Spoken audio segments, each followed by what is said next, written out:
We are live in this crazy, crazy world.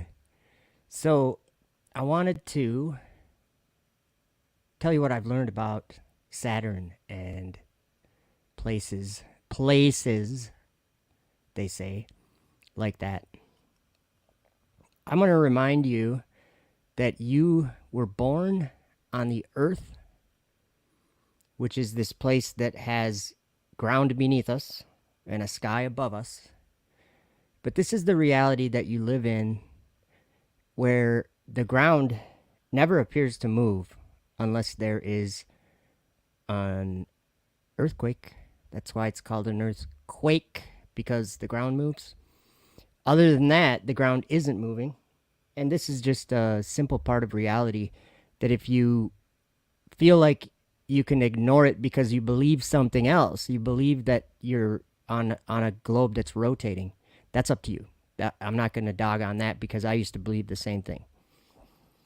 But the actual reality that we're in is tangible. You can look at the ground beneath your feet right now and you'll notice it's not moving. When you look up at the sky, here's some footage I took of Saturn. Let me get it full screen. You'll notice that it's Saturn that's moving, right? Because I'm not moving my telescope for this video. This is just an iPhone 6 looking through my telescope. This I took several years ago. But you'll notice that Saturn's moving across the screen. So, fake science aside, we know that the stars are in motion. The ground is not in motion. Here's another one. The ground is not in motion. Oops, let me start that one over. The ground is always still.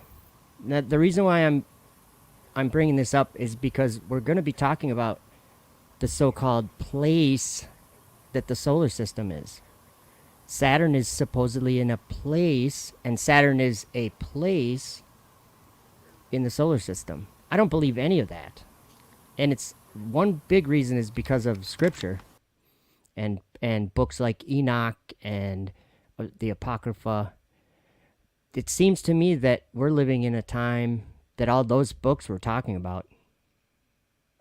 And this, tell me if I read just a little bit of this.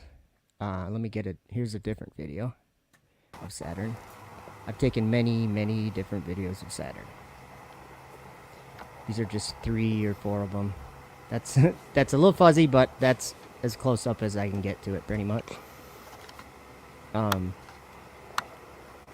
There we get a little bit of a different view. But if I said this to you, and the stars which roll over the fire, would that, if you were thinking about the solar system, could that make some sense? Stars that were rolling over a fire? Because that's from the book of Enoch. And he was shown a place where these 7 stars, these 7 in particular, that were doing something different than all the other stars. These 7. Let me see if I have a video of Jupiter I can pull up. I think I saw one there. Oh, here. And here, let's do this. I have a video that will explain some of this, but I think in order to understand what the solar system is, we need to look at it from the Earth. And that's why I was saying you were born on the Earth. You've lived every single day of your life with the still ground beneath you that we put foundations for buildings and roads, and we put things on the ground and they don't move around. They just stay where we put them. That's why it's called a foundation for your house, or footings, that you pour footings so that something doesn't move, because the ground is stable. And I can't give you an idea of how important to me that is to realize. When I realized the actual reality I'm in is different than the one we were taught. And if we think about a solar system, okay, so throughout the year, we can take a picture each day of the stars, and we can see them. That's how we get a year. That's how we know how long a year is, because the stars, they all do a cycle. And just like every day, the stars do a cycle, they do a circle. And we can see this up in the sky. That does not mean we are up in the sky. The ground that we are on is not up in the sky. So I see there's people in the chat. Mad Mac is here, and Mr. Popzilla, and Corey, and Karen Ann Preston, and Michael J. Spencer, and Zilrin Rocha, and Thomas Morgan. Good to see all you guys. Where is this video? Okay, so let's just watch this video. It's a video about this topic, where the solar system is. See, the solar system is in the sky, you guys. It's not where we live. We're not orbiting around the sun. If you pay attention to actual reality, we see the sun going over us. And by the way, there's a thunderstorm, or like a big storm, going over us right now, so you might hear some thunder in the background. It was like pretty loud a few minutes ago, or there was a little bit that was pretty loud. I always kind of get a kick out of that, because when the thunder happens, it gives you, like, when you can hear it right near you, and it sounds like a loud clap. It's a good reminder of the power of nature, because you can feel it in your chest, like, Mr. Super Sidewinder, good to see you. So this one is called "So You Think You Live on a Planet," and this is just, whoops, I don't know if I already have it in there. Let's see. It's just, I would say, whatever beliefs that you have. A lot of people believe that the Earth's orbiting the sun, and that the Earth's rotating once per day, and all these things. I'm not saying that you have to let go of that belief to entertain a different way of looking at it. Mojo Shop. You get what I'm saying? You don't have to change your beliefs in order to hear a different understanding. It doesn't mean you have to change your mind, but it does mean that you'll have more knowledge about things that you hadn't considered before, when you were closing yourself off to other ideas. Do you know what I mean? Because like the flat earth thing, it's changed over these last 7 years, or however long. It's changed from something where people were like, "You're an idiot." Like, if I had to describe flat earth at the beginning, like the response you'd get, that's the response you'd get. "What, are you stupid? You must be dumb." That was the response you'd get. Now, if you mention it to someone, here's the response you get. I'm just like generalizing it. "I've heard about that. I'm not sure. I'm not sure if I believe in it. I heard about it though." That's interesting. Do you guys get you see how it's changed? It's because of people speaking the truth and trying to get people to realize that the actual reality we live in is not the one that we were taught. We were taught we were in a solar system. And we all understand that. We're not dumb. We understand that, and we understand all the garbage about it. And people are like, "Well, what about space and rockets?" Well, that's all in this story too. Some people see it different than I do, but I'm going to show you that the people, like in the description of this video, I said, "Go NASA, go SpaceX." They are being duped by devils. And then some people say, "Oh, now you're going into the spirit thing." Oh, sure. Spirits are real. You have one. You know you have one. You know that the body you're in is not, it doesn't wrap up the entirety of what you are. Your name isn't because of your body that you're in. Your name is, what I'm saying is, if I said something to you, I'm not saying it to your body, I'm saying it to your mind, or whatever you want to, however you want to describe it with words, but I think you understand what I'm saying. There's a lot to this reality, and there's very objective parts of it that are being straight up rejected and denied, even though they're being rejected and denied from the very place that they're rejecting and denying. That's crazy to me. If I point at the ground and I say, see, that's evidence that the ground is not moving. Then people will say, well, you wouldn't be able to tell if it was moving if you're on it. And then I'd say, well, then why do you think it's moving? If you can't tell it's moving from being on it, then why? If you can't measure it moving from being on it, then you're not moving. It's so easy to, it's so simple. It's not even a debate because the evidence is 100% of the time right beneath the person's feet that's arguing against it, right? Get what I'm saying? Tim Pack, welcome. So let's watch the video, I guess. Here we go. So you think you live on a planet? A world that everybody thought was a planet. We were taught that Earth was a planet among 7 other planets in a solar system orbiting the Sun. Let me challenge this. I looked into the etymology of the word planet. It isn't a good word. I have to say that after learning how this word has been used, I don't want to believe I live on a planet. In the Greek, the word is Strong's 4107 planets. This word planets is a masculine noun derived from Strong's 4105 planeo. Planeo means go astray, get off course, to deviate from the correct path, circuit, course, roaming into error, wandering, be misled. Planeo is the root of the English term, planet, wandering body.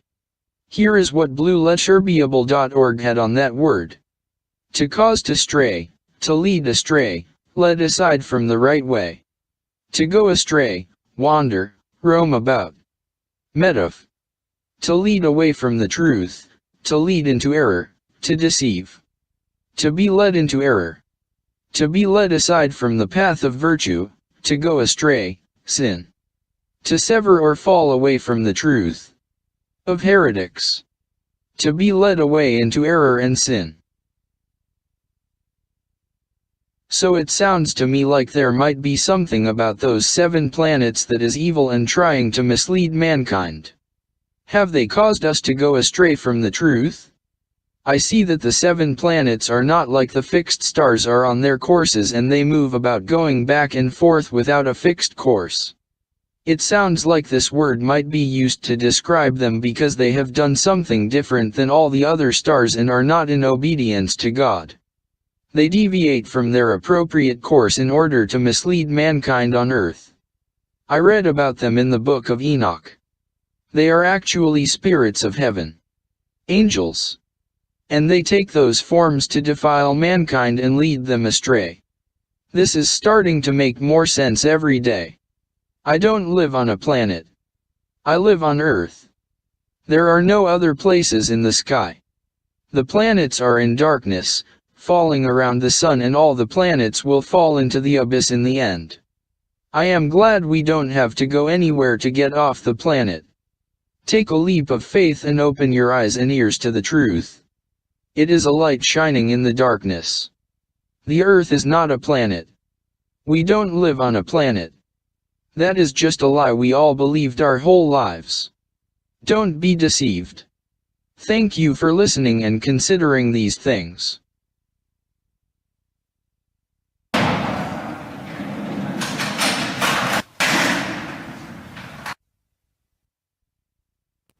Okay, so that we're halfway through that video. The next half is the part where I read some scripture about these 7 stars. But what I kind of want to do is I want to explain what I observe when I look through my telescope and when I spend time out observing the night sky. I'll say, because there's many different things you can look at when you're looking through a telescope, or even just like one of the most interesting things is to look with night vision of some kind. You see a lot of stars. Like stars that you can't see with your eyes, you can see with night vision. And I have some videos on my channel. If you were to search my channel for firmament, you'd see I don't remember what the title was, but firmament was in the title. And you'll see it's kind of like a green colored screen, and I was just pointing my camera around. It doesn't get it as good as you can see it when you're looking with the optics, but it gives you an idea anyway. So I'm not going to say this right. I'll put it on there. Welcome. Tried to prove my flat brother wrong. Haven't been able to do it. Interesting. Welcome. Fishing for Truth is here too. So here's what I'll do is I'm going to put the video on, and we might even just look at these scriptures right after the video too, because I want you to see them for yourself. Like sometimes hearing them on somebody's video isn't the same as if we look at the Book of Enoch together and just look and just read it, because it's that this is a big one for me, learning what the sky is doing different than, or what I'm saying is Enoch saw the sky in the way that flat earthers see the sky.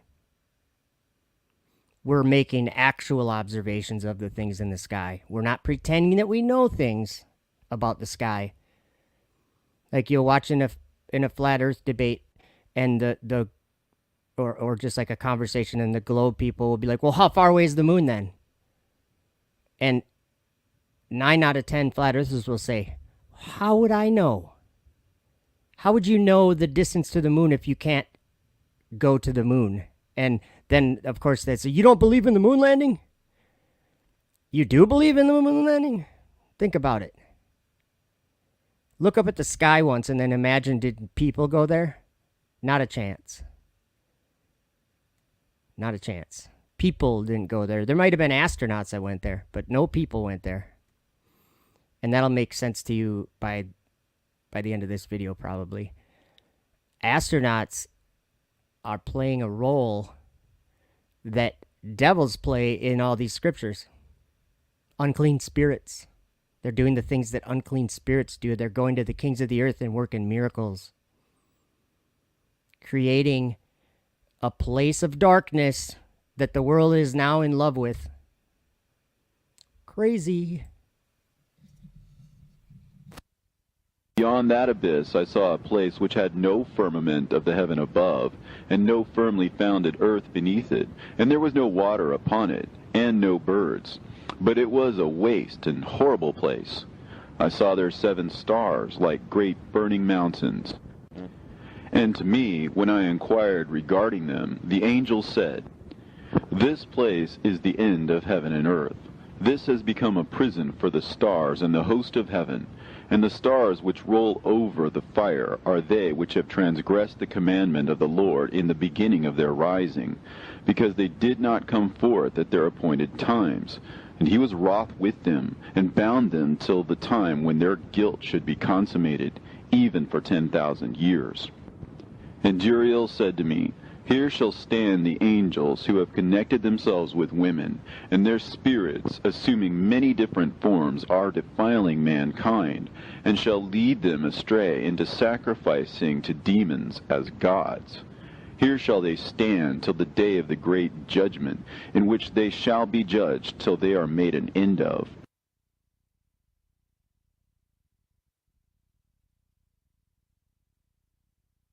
I saw there 7 stars, like great burning mountains. Come hither. I will show unto thee the judgment of the great whore that sitteth upon many waters, with whom the kings of the earth have committed fornication, and the inhabitants of the earth have been made drunk with the wine of her fornication.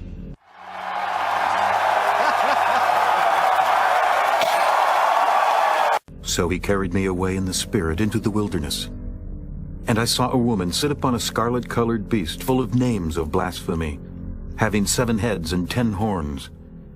And the woman was arrayed in purple and scarlet color, and decked with gold and precious stones and pearls, having a golden cup in her hand full of abominations and filthiness of her fornication.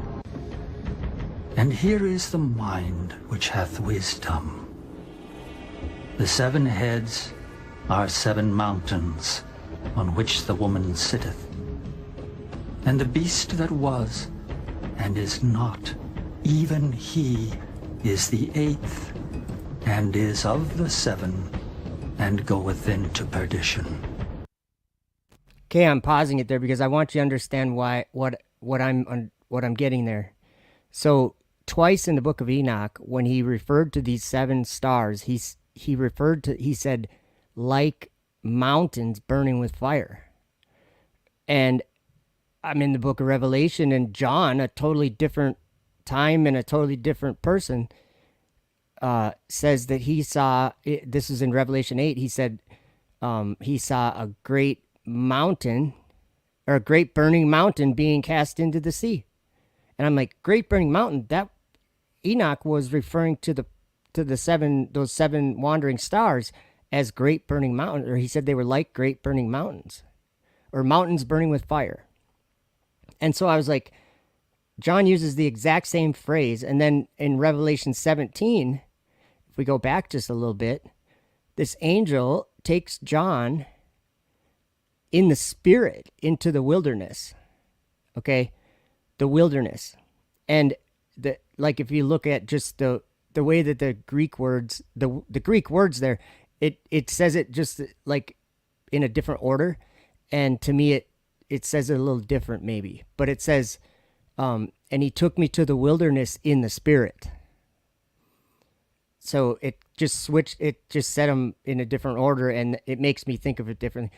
Like when he says he took me into the spirit, into the wilderness, that wilderness is a spiritual place where he's going. Okay. And then here's what he says there. For fornication.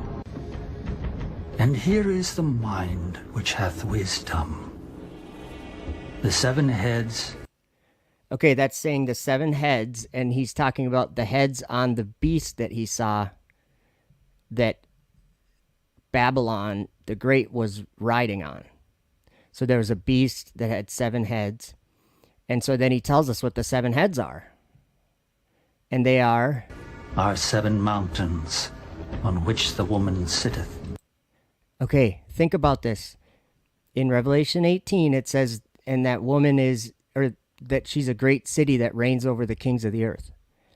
I want to say that the solar system is a great city that has 7 mountains.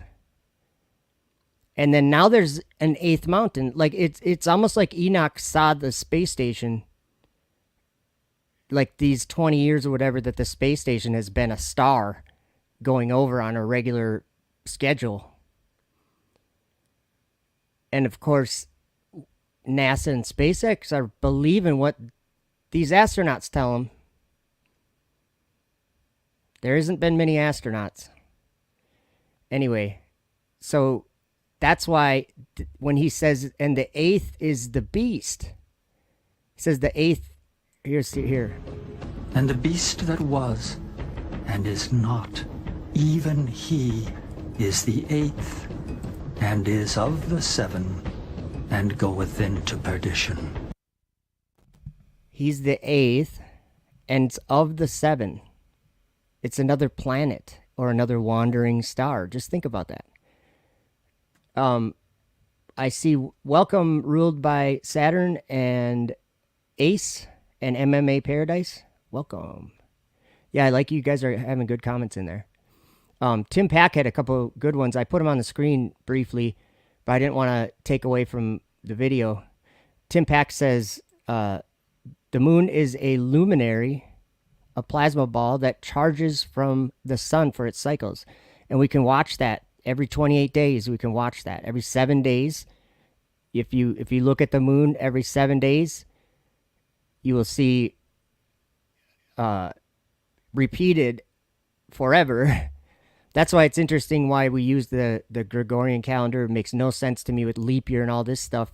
When if you just went every 28 days and went by the moon, I don't know if that, all I'm saying is that would be such a simple calendar as far as it. There's a bunch of weird stuff in that we learn about the Gregorian calendar. It doesn't make any sense. How many days are there in February again?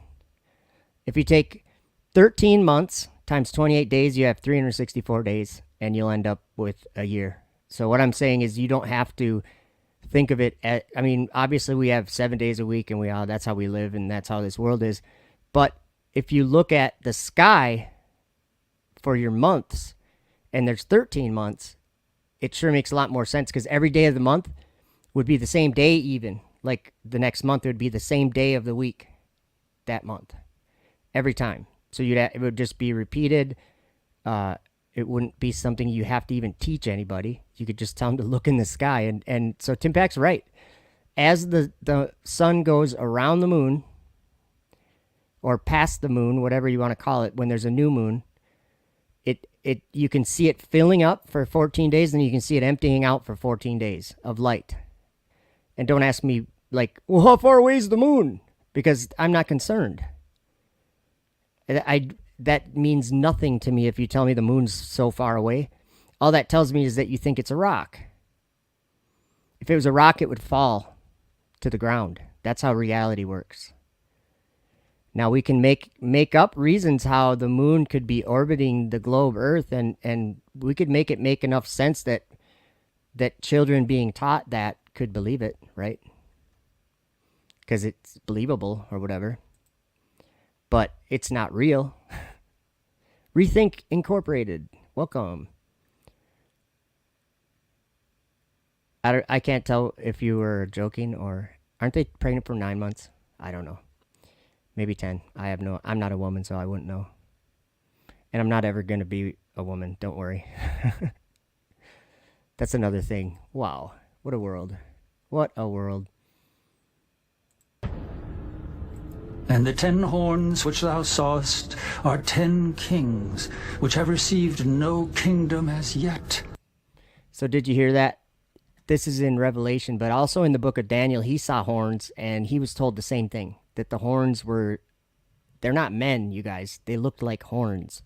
That's how John and Daniel described them, as horns, not people wearing a hat that looked like a horn or something. These were horns. And it says that they were kings. Daniel said they were, these great beasts are kings, or these great beasts which are 4 kings that shall arise out of the earth. What do these little capsules do? Dragon and Soyuz and Progress and Cygnus and all these interestingly named vehicles, they all are shaped like some sort of conical shape. Every one of them. Just think about it. I guess the space shuttle wasn't. That had wings, and then the wings were taken away when it retired, right? That's in the book of Daniel, you guys. He describes like all these vehicles. I don't understand why people... Hey, you know what? Let me read something to you. Okay. And the disciples came and said unto him, Why speakest thou unto them in parables? He answered and said unto them, Because it is given unto you to know the mysteries of the kingdom of heaven, but to them it is not given. For whosoever hath, to him shall be given, and he shall have more abundance. But whosoever hath not, from him shall be taken away even that he hath. Therefore speak I to them in parables, because they seeing see not, and hearing they hear not, neither do they understand. And in them is fulfilled the prophecy of Isaiah, which saith, By hearing ye shall hear, and shall not understand, and seeing ye shall see, and shall not perceive. You know what that reminds me of?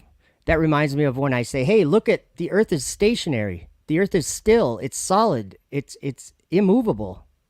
Unless there's an earthquake, because you got to throw that in there because earthquakes mean that the ground is literally moving.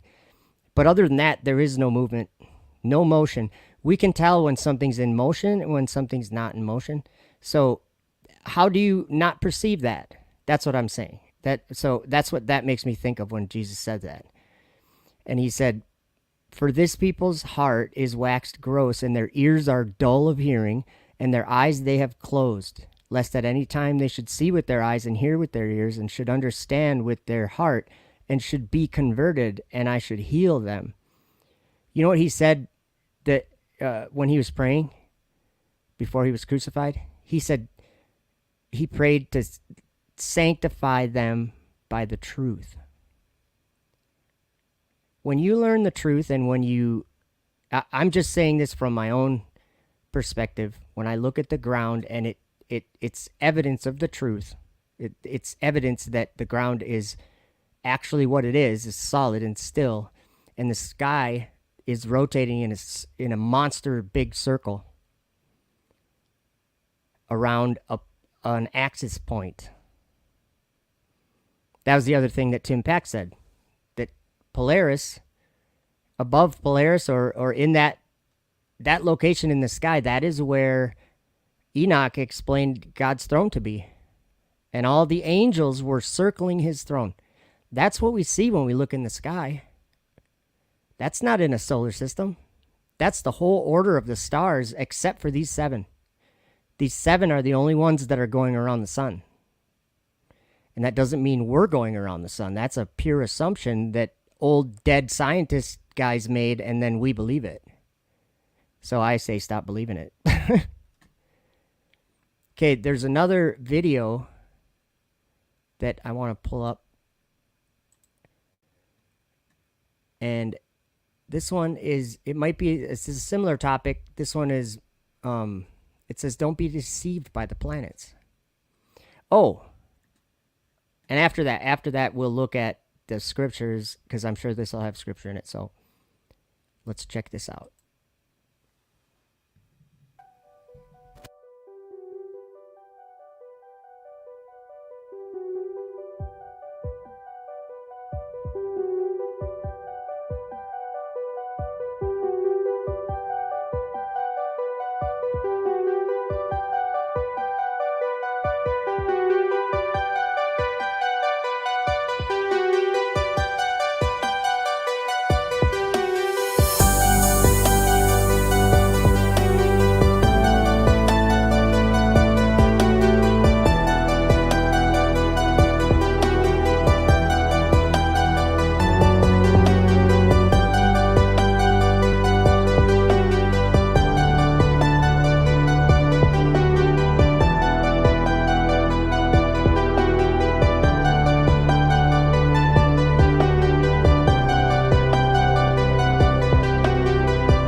Sorry, the music's so loud there. I didn't really know that was that loud.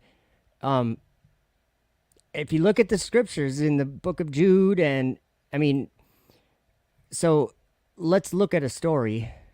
Um, let me see if this will work. How do I do this? Start cam, maybe. Oh, then I gotta click this. I hope you guys can see what I was just reading. I'm gonna read this verse 16 too, because this I think is a lot of us could think about this and be like encouraged. But blessed are your eyes, for they see, and your ears, for they hear. For verily I say unto you that many prophets and righteous men have desired to see those things which ye see, and have not seen them, and to hear those things which ye hear, and have not heard them. So it seems like a lot of us are really blessed to be able to comprehend some of the new things that we're learning. It's almost it's a miracle being done. When Jesus healed the blind man, well, he did it like he healed his eyes, but he's healed my eyes too. And this is something that he prophesied years ago, 2,000 years ago, when he was living on the earth. He said he was going to come back and truth would be made known. Lies would be exposed, that they're lies, and people would be believing him. The whole world would be believing the lies. So to me, that applies to these days we live in. Okay, so let's look at, let me just show you something. I don't even know what chapter in the book of Enoch it is, but we're going to go find it. It's probably like chapter 6 or 7. Let's try 7. Nope, it's got to be 6. The fall of the angels, the demoralization of mankind, the intercession of the angels on the behalf of mankind, the dooms pronounced by God on the angels, the Messianic kingdom, a Noah fragment. So this is a fragment of the book of Noah. It's in the book of Enoch. And this is in the Bible in Genesis chapter 6. It's the same story. And we can look at that after this. And it came to pass, when the children of men had multiplied, that in those days were born unto them beautiful and comely daughters. And the angels, the children of the heaven, saw and lusted after them, and said to one another, Come, let us choose wives from among the children of men, and beget us children. And Simyaza, who was their leader, said unto them, I fear ye will not indeed agree to do this deed, and I alone shall have to pay the penalty of a great sin. And they all answered him and said, Let us all swear an oath, and bind ourselves by mutual imprecations, not to abandon this plan, but to do this thing. Then swear they all together, and bound themselves by mutual imprecations on it. And they were in all 200, who descended in the days of Jared on the summit of Mount Hermon. And they called it Mount Hermon, because they had sworn to bound themselves by mutual imprecations upon it. And then it says all their names, which I'm not going to do because that would be a comedy show. So that's the story that, let's go over to here and go to Genesis 6, because it's the same story that's in Genesis 6. So there's this time when these angels descended down to the earth. Descended, remember? They were up in heaven, and they left their habitation. Same story here. And it came to pass, when men began to multiply on the face of the earth, and daughters were born unto them, that the sons of God saw the daughters of men, and that they were fair, and took them as wives, all which they chose. It's the same story. So, where were we going? I was going to go to 2 Peter. They're talked about in 2 Peter. And then we're actually going to look at... Wow, my hand is totally asleep, like my mouse hand, so I can't barely click the clicker. I've just been sitting in the wrong position. Okay, so in chapter 2, it mentions them. For if God spared not the angels that sinned, but cast them down to hell, and delivered them into chains of darkness to be reserved unto judgment. Remember to keep this word just in the front of your mind when we're talking about this stuff, because the Bible talks about, and this is, I'll quote Robert Breaker, there's a place of darkness. What did he say? Never-ending darkness or bottomless darkness or something in the Bible, and it's called hell. There's a place of darkness. It's a bottomless pit. Well, if you think of the solar system, you guys, if you believe you're on a globe in the solar system, you also believe that you're in a state of free fall around the sun. You're perpetually falling around the sun right now. The globe is. And the moon is perpetually falling around the globe. Everything in the solar system is in a perpetual state of falling. Falling. That's why on the space station they're floating, because they're falling.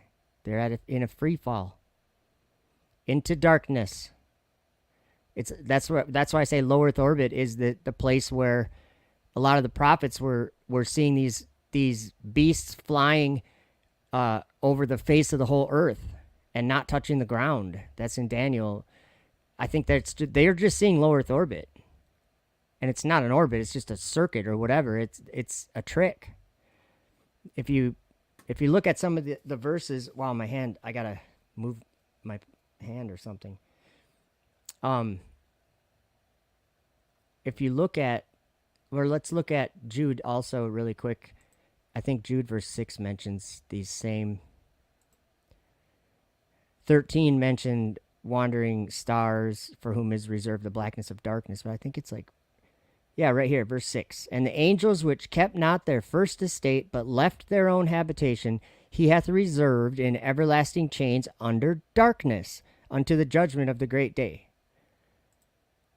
And I have Isaiah 14 open, because if you look at what happens to Lucifer, how art thou fallen from heaven, O Lucifer, son of the morning? How art thou cut down to the ground, which didst weaken the nations? For thou hast said in thine heart, I will ascend into heaven. I will exalt my throne above the stars of God. I will sit also upon the mount of the congregation in the sides of the north. In the sides of the north, that's where God's holy mountain is. I will ascend above the heights of the clouds. I will be like the Most High. But look what happens. Yet thou shalt be brought down to hell, to the sides of the pit. Now, the way I'm looking at that, there is a pit in the sky, a pit of darkness in the sky, and it's called the solar system. Some people believe that the Earth itself is in the solar system, but it's not. It's clearly not. The solar system is something that's only in the sky. It's lights in the sky. Lights. We have a sun, and just the position of those lights appear to go around that sun if you take a picture every day. They appear to be going in circles around that sun. And that's, I'm going to argue that that's what Enoch was shown. In, let's go there really quick. I just want to show you what I'm talking about. In 2 chapters, he was shown these interesting transgressing stars. So I'll just read some of this. Okay. Verse 11, I guess. And I saw a deep abyss with columns of heavenly fire, and among them I saw columns of fire fall, which were beyond measure, alike toward the height and towards the depth. And beyond that abyss I saw a place which had no firmament of the heaven above. You guys, does the solar system have a firmament? And it says, and no firmly founded earth beneath it. Does the solar system have a ground, earth beneath it? Well, I guess technically you could say, yeah, it does. The earth is the earth and it's up in the sky, so yeah. But firmly founded earth? If you were in the solar system, the earth is spinning, guys. It's not firmly founded. And it says, and there was no water upon it, and no birds, but it was a waste and horrible place. I saw there 7 stars, like great burning mountains. And to me, when I inquired regarding them, the angel said, this place is the end of heaven and earth. This has become a prison for the stars and the host of heaven. You know, the firmament is heaven, and then beneath that would be the sky, which you could also call heaven, a different kind of heaven, but a heaven, like where the birds fly. But then it's the earth beneath that, the ground, right? So these 7 stars are in a prison. And it says, and the stars which roll over the fire. Doesn't that sound like the solar system? If I had an image pulled up, here, let's do this. I just did. Whoops. Because I was trying to find a... Okay, tell me if images. Okay, what is this image portraying? It's portraying the Earth on there, which makes no sense. Because, yeah, that makes no sense. But all these other planets, they're all going around this fire, right? So when Enoch says, the stars which roll over the fire are they which have transgressed the commandment of the Lord in the beginning of their rising. So on the 4th day of creation, right? Because they did not come forth at their appointed times, and he was wroth with them and bound them till the time when their guilt should be consummated, even for 10,000 years. Let me show you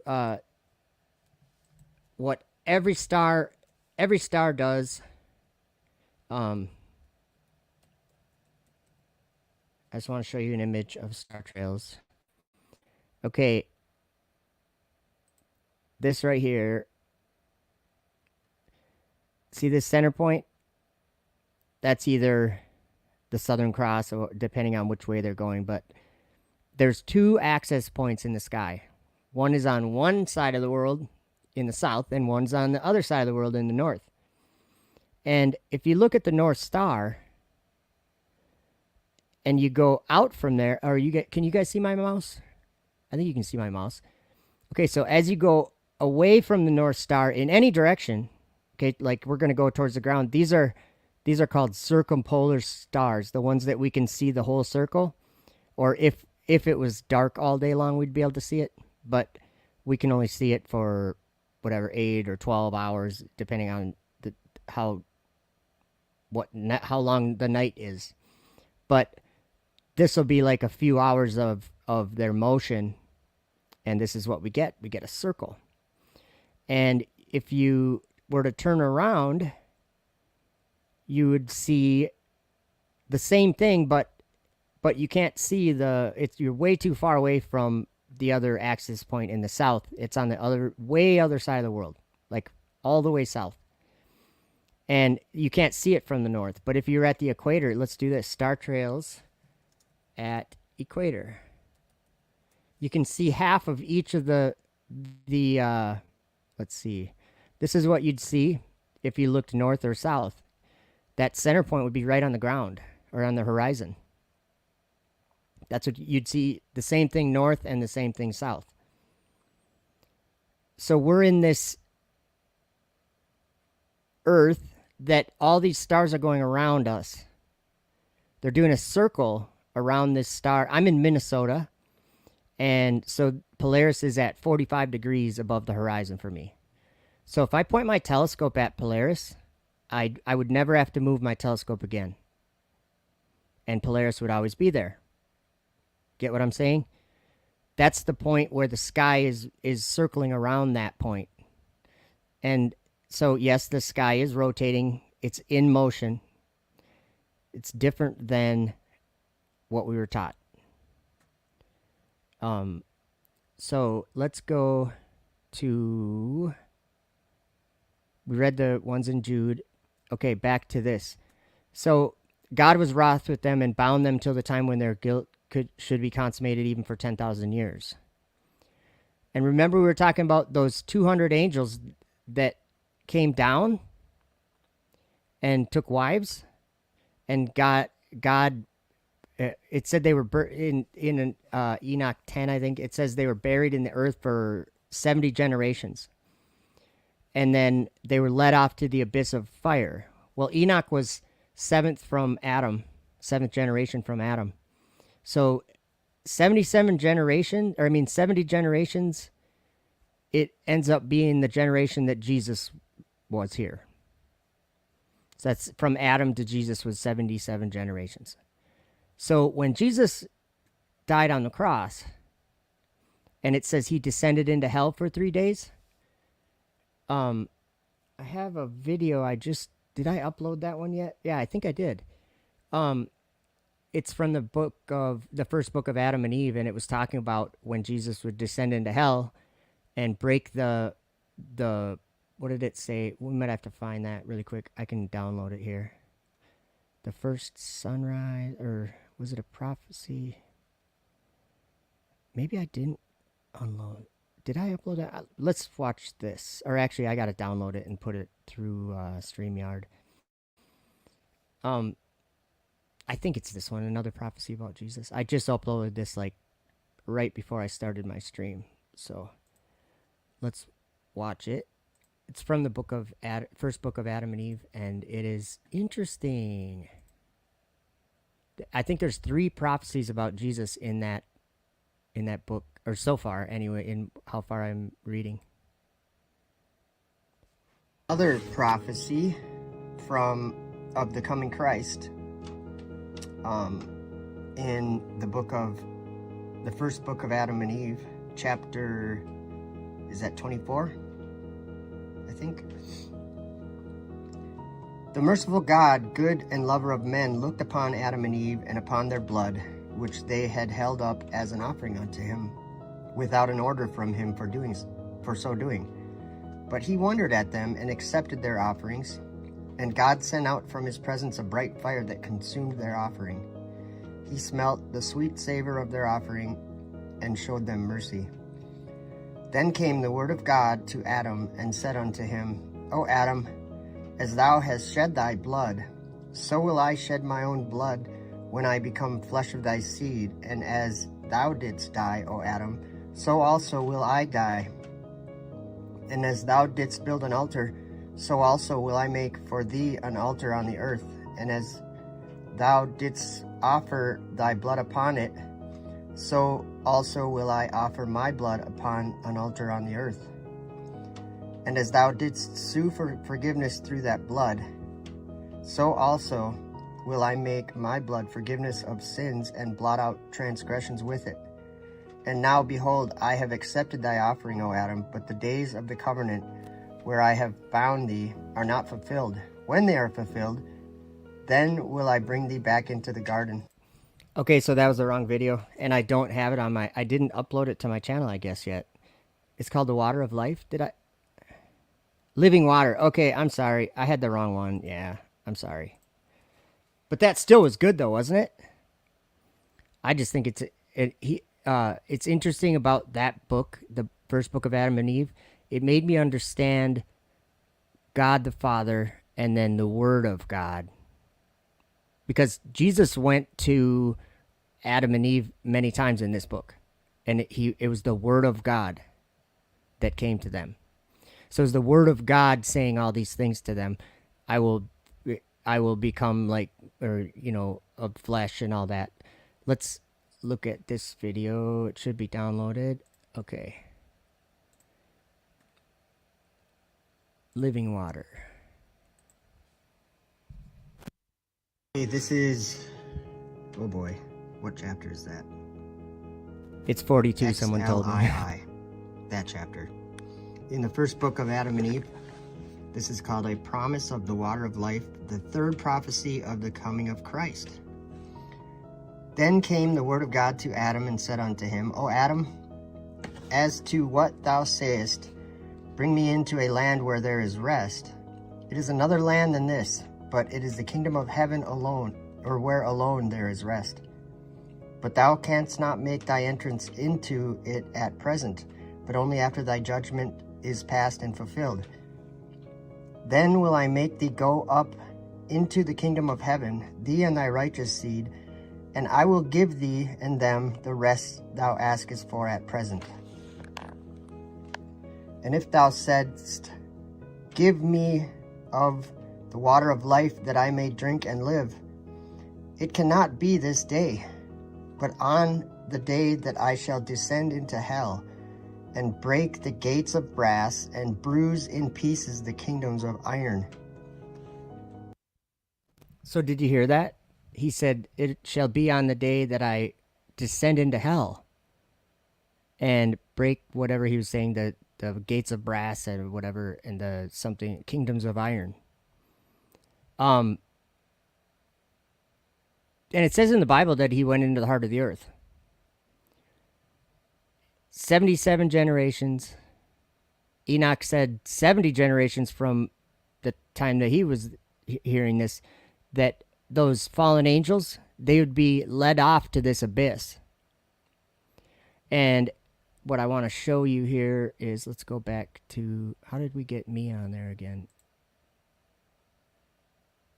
Okay, there we are.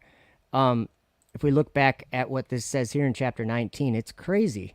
It's talking about those 200 angels. They were going to be led off to the abyss of fire after those 70 generations.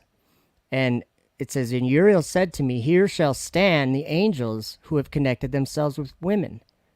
So those angels are in the same place as those 7 stars. And they're bound there under chains of darkness.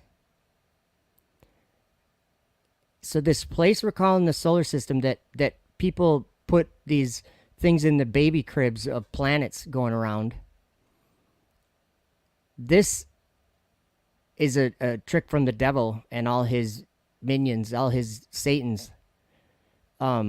Here shall stand the angels who have connected themselves with women, and their spirits, assuming many different forms, are defiling mankind and shall lead them astray. Remember the word planet?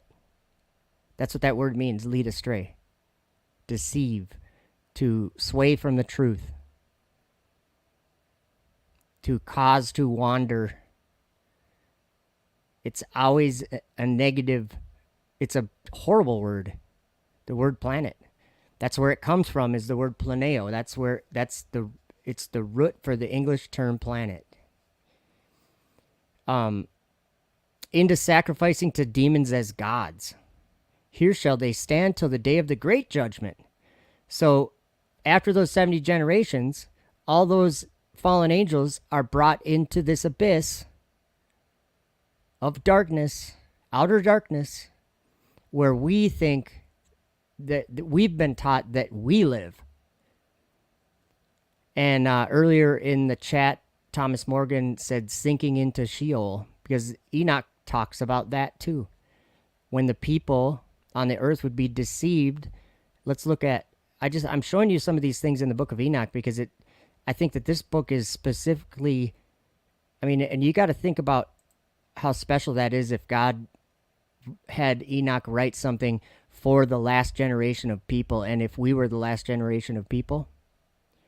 Oh, here we go. We got a question. I'm sorry. Agonizomai? I'm so sorry. How do I get there, though? Oh, there we go. I'm not even going to try it again. What's the first book of Adam and Eve? Sorry for the questions. Some people have actually asked me that question. I don't know. And like the book of Enoch is another one. There's a lot of people that think that it wasn't written by Enoch, and it's like kind of a fake book or whatever. MC Toon is someone that says he has evidence that it's only a few hundred years old. And here's my thoughts about that. Maybe it's only a few hundred years old, but there's no way to know that. And the information that's in the book says a lot more about the book than who or when it was written, who wrote it or when it was written.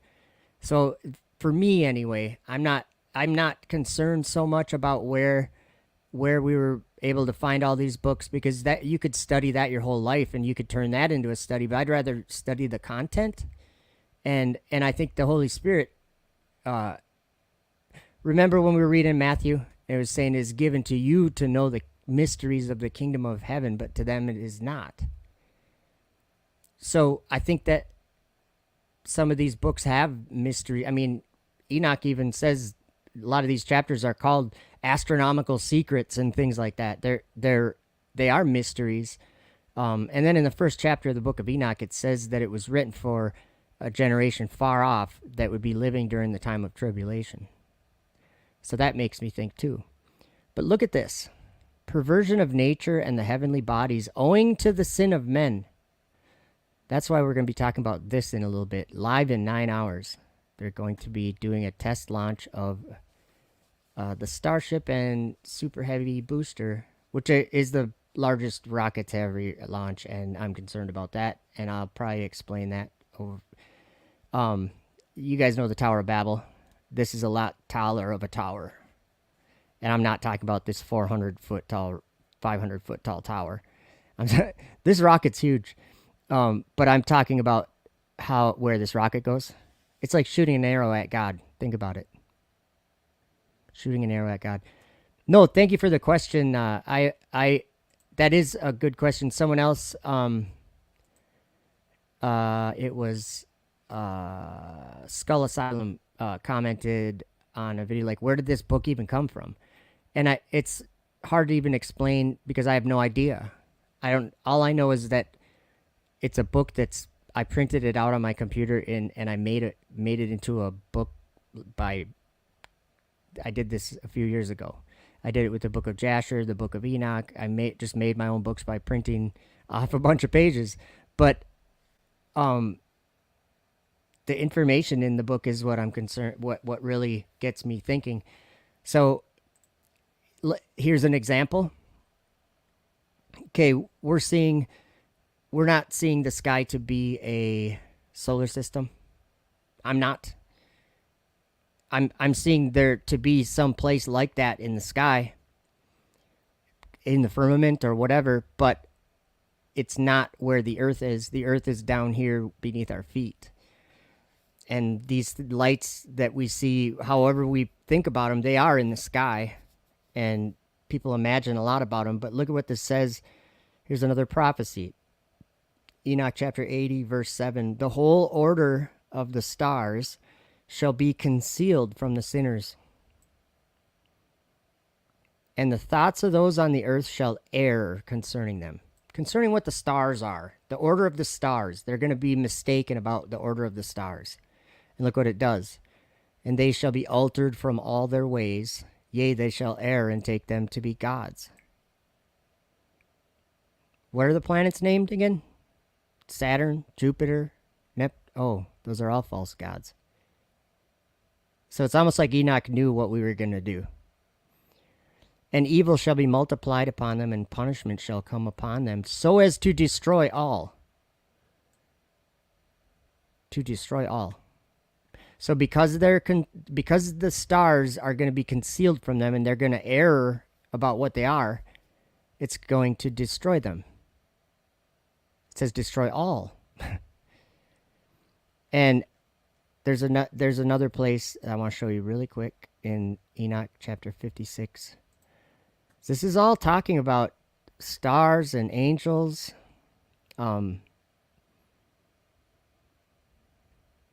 Last struggle. Okay, look at this. Where is this? Oh, it's at the very end. In those days, Sheol shall open its jaws, and they shall be swallowed up therein. That sounds like the globe.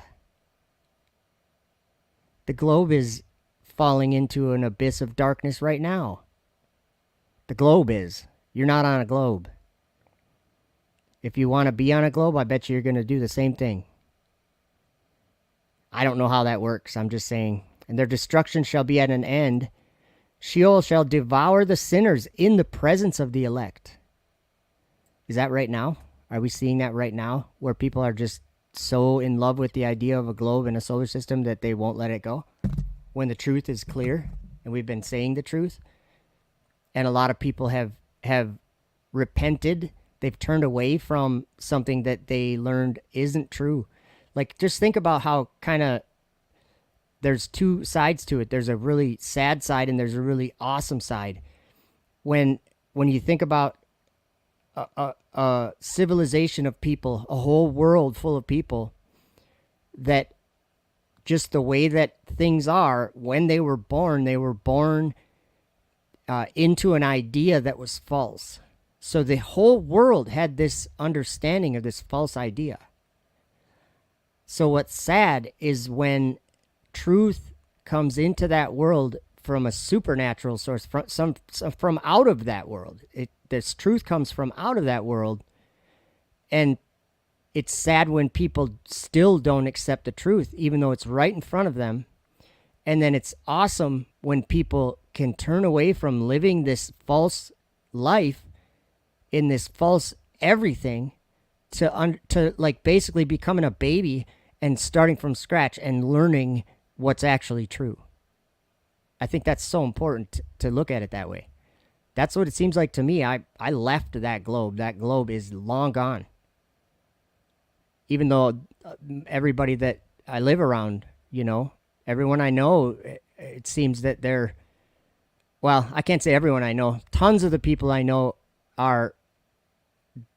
really don't think they're on a globe anymore. But there's many that are sure they're on a globe. And it's so interesting to me that they don't understand that that's part of the religion that this world has. These beliefs are beliefs. And you know what the proof of that is? Us people that don't believe it. So it's not science. It's not objective fact. It's your belief. You believe that the moon's a rock. You believe that you're orbiting the sun. You don't experience any of this. You don't observe any of this, but you observe exactly what I observe, but you don't perceive it. Get what I'm saying? We both live in the same world, but your perception of it comes from your belief in it. If you believe that you're orbiting the sun, that's fine. One time, probably like 10 years ago, I put on my Facebook, I figured out how far it was to orbit the sun. It was around my birthday. I figured out how many miles it was to orbit the sun, and I did that times 35 years or whatever it was, and I figured out how many miles I had gone in my lifetime. I'll tell you right now that some people would say that that's a fact. Like Simon Dan would be like, yeah, you're right on, man. That's how far you've gone. And I would say, no, you believe that's how far I've gone. I've gone nowhere. The earth is where I've gone the whole time. I've lived in the same house for 20-something years. That's where I live. I haven't gone any miles going around the sun. The sun's gone over my head, 35 times 365 times. That's how far the sun's gone. But in reality, I like these verses that are coming on here. Fishing for Truth has had some good ones. Isaiah 45:8, drip down, O heavens, from above, and let the skies pour down righteousness. Isn't that amazing? Let the earth open up that salvation may sprout and righteousness spring up with it. I, the Lord, have created it. That's awesome. Thank you so much for putting that in there. That reminds me of Isaiah 40 and Luke 3 that talk about the earth being changed into a plane. And then we got Michael J. Spencer's got the heavens declare the glory of God, and the firmament showeth his handiwork. Psalm 19:1. And God said, let there be lights in the firmament of the heaven to divide the day from the night, and let them be for signs and for seasons and for days and years. Genesis 1:14. If you guys keep putting these on there, we're going to be here a long time. 2 Corinthians 3:14. But their minds were blinded, for unto this day remaineth the same veil untaken away in the reading of the Old Testament, which veil is done away in Christ. And when I read this, the book of Enoch about the 70 generations, I'll show you guys that part. It's in Enoch 10. I'll just show you what I'm talking about. Okay, so he's talking about how the whole earth was corrupted by the works of these angels. And let's see, verse 12. So the Lord's telling Michael or in verse 11, the Lord said unto Michael, go bind Semyaza or Jaza and his associates who have united themselves with women. So those same Genesis 6 angels, or what was it, Enoch chapter 6? So as to have defiled themselves with them in all their uncleanness, and when their sons have slain one another, and they have seen the destruction of their beloved ones, bind them fast for 70 generations in the valleys of the earth, till the day of their judgment and of their consummation, till the judgment that is forever and ever is consummated. Well, let me show you. We were just in Enoch. So where it says, till the judgment that is forever and ever is consummated. So there's two judgments here. One is for 70 generations, and one is the other one till the judgment that is forever. And look what it says. This abyss of fire, they'll be led. Oh, wait a minute. Sorry. I forgot to read that part. It says, in those days, they shall be led off to the abyss of fire and to the torment and prison in which they shall be confined forever. Jesus did that.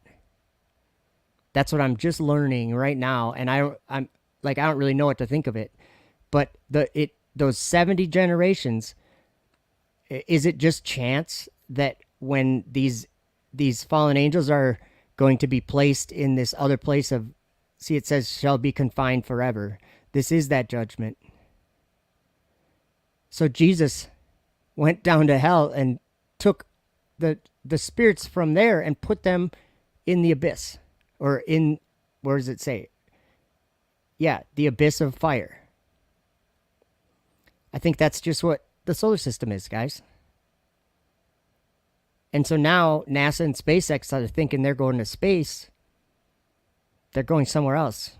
And they're loving it. They think it's the future. They think it's real and that it's the future. Crazy. Yeah, so I think Jesus did a lot in the 3 days he was, quote unquote, dead. And let them be for lights in the firmament of the heaven to give light upon the earth. And it was so. And God made two great lights, the greater light to rule the day and the lesser light to rule the night. And he made the stars also. And God set them in the firmament to give light upon the earth. That's awesome. That's the truth right there. That's the truth. The firmament is the place where the celestial lights are. Oh, and let me show you one more thing too after this verse. I like that fishing for truth, Matthew 4:19. And he saith unto them, follow me, and I will make you fishers of men. Let me show you this. Back to Enoch 71. This is, okay, you know when in Revelation when John says that he saw a new heaven and a new earth and there was no more sea? Welcome to flat earth. That's not talking about the oceans on the earth. That's talking about the great sea, the darkness, the dark waters, space, or Sheol. The people that see the world to be flat, they also don't even acknowledge that place. They say it's fake, and it might as well be, because it's definitely not a solar system where people can go. It's a solar system where evil spirits go, and it will one day become a lake of fire. Do you believe that? Let me show you. So we're talking about these angels, remember? And this is interesting because this is God promises to Noah places of punishment of the angels and of the kings. I'm not going to read this whole chapter, but verse 4 says, and he will imprison those angels who have shown unrighteousness in that burning valley which my grandfather Enoch had formerly shown me in the west, among the mountains of gold and silver and iron and soft metal and tin. Think about that. They don't have any gases there, I guess. Gas giants. Enoch, what about the gas giants? And I saw in that valley there was a great convulsion, and a convulsion of the waters. And when all this took place, from that fiery molten metal from the convulsion thereof in that place, there was produced the smell of sulfur. Have you guys ever heard the astronauts tell about what space smells like? It smells like gunpowder, or spent gunpowder, or brimstone. These are what the astronauts say. A burnt cookie, a burnt hamburger, or cooking hamburger. It's a great, it's a distinct metallic smell. So it's produced a smell of sulfur, and it was connected with those waters. Okay, so look what happens when these angels, verse 11, and those same waters will undergo a change in those days. For when those angels are punished in these water springs shall change their temperature, and when the angels ascend, we'll be talking about this again, remember? When the angels ascend, whoops, I lost. This water of the spring shall change and become cold. And I heard Michael answering and saying, this judgment wherewith the angels are judged is a testimony for the kings and the mighty who possess the earth. Because these waters of judgment minister to the healing of the body of the kings and the lust of their body. Therefore, they will not see and will not believe that those waters will change and become a fire which burns forever. Dark waters and thick clouds of the skies. And look at this. You know, in the space station, what do they say? It's a science platform, right? And what do they do there? They do a lot of medical study and whatever you call it. They make a lot of drugs, different drugs. They're like doing stem cells, and they're doing all this kind of stuff for the human body, right? They're like off the earth for the earth. That's one of their slogans. Off the earth for the earth. Look what it says here. Where is that? Okay, but those waters shall in those days serve for the kings and the mighty and the exalted, and those who dwell on the earth, for the healing of the body, but for the punishment of the spirit. Now their spirit is full of lust, and they may be punished in their body, for they have denied the Lord of spirits and see their punishment daily, and yet believe not in his name. There's something, yeah, look at this. For the judgment shall come upon them, because they believe in the lust of their body and deny the Spirit of the Lord. They deny the Spirit of the Lord. Okay, so there's this place up there like that, but then we're just going to go to 2 more chapters. We're just going to look at this Book of Enoch stuff. I love it. Chapter 70. So this is, 70. That's not the right chapter. 71. Sorry. So this is where Enoch was taken up into the heavens. And it came to pass after this that my spirit was translated. Do you guys know that when the astronauts are moving from one place to another when they're doing a spacewalk, they say, translate over to this part? Yeah, they use that word. And it ascended into the heavens. Enoch's spirit ascended into the heavens. And I saw the holy sons of God. They were stepping on flames of fire, and their garments were white, and their raiment and their faces shone like snow. So then he describes a lot, but where is this? Okay, I'll just keep reading. We'll just read this whole thing. And I saw 2 streams of fire, and the light of that fire shone like hyacinth. And I fell on my face before the Lord of spirits. I want to see what hyacinth looks like. Sorry. Oh, okay. Hyacinth. Nice. I like to do that because I want to get a visual image of what Enoch's saying. I want to understand what he's trying to describe.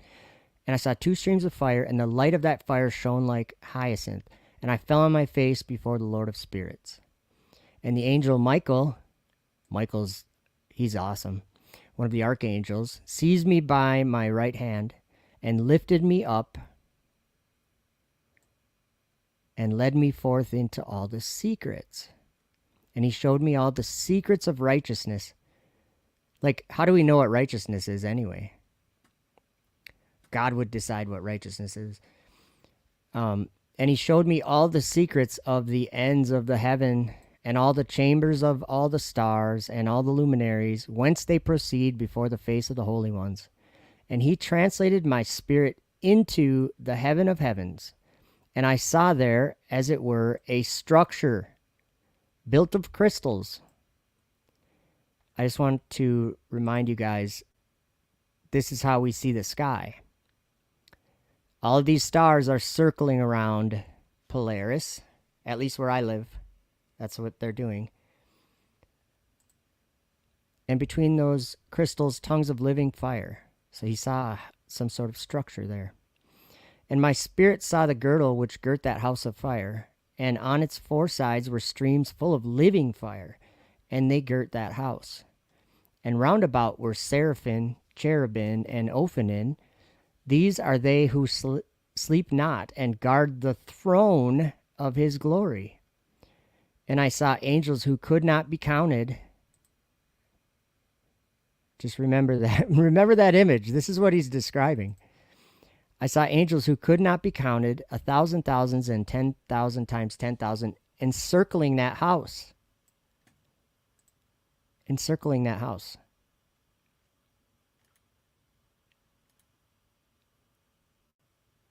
Encircling that house.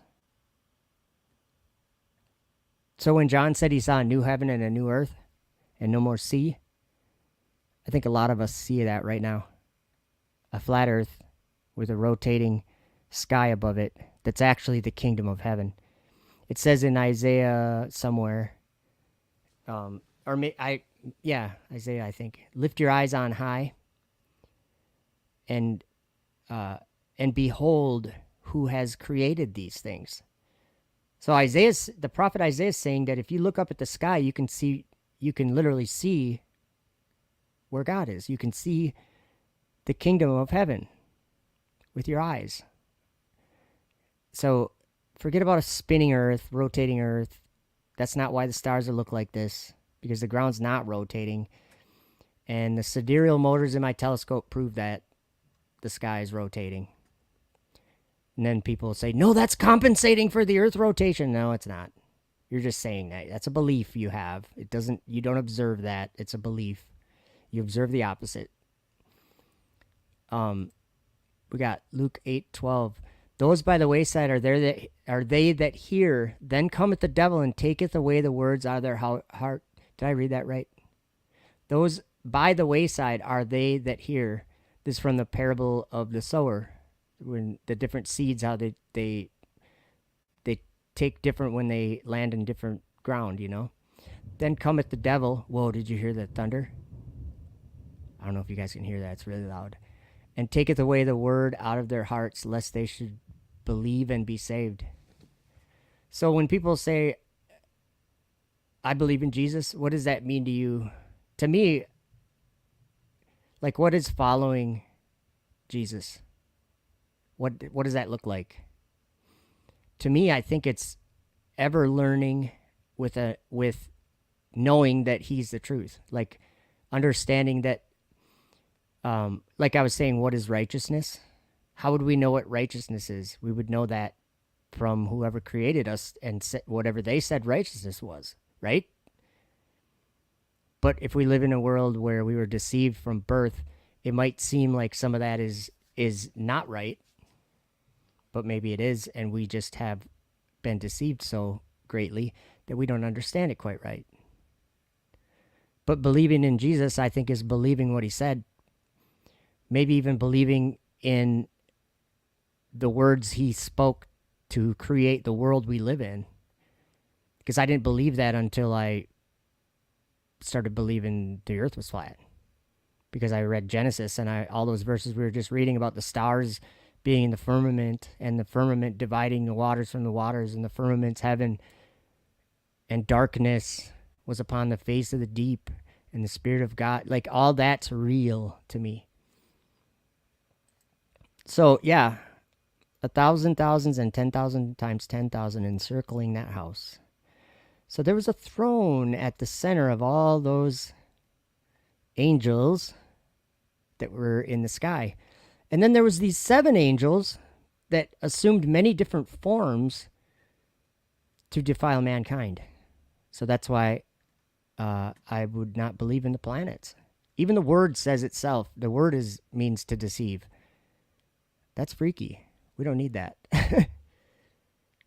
Oops, I'm doing the mouse thing again. There we go. And my hand's still asleep somewhat. I love these verses, fishing for truth. James 2:19, thou believest that there is one God, thou doest well. The devils also believe and tremble. Yeah, they believe that I think they know the scriptures are true. They're just on the wrong side of truth. Oh, here's a good one. Colossians 2:8, beware lest any man spoil you through philosophy and vain deceit, after the tradition of men, after the rudiments of the world, and not after Christ.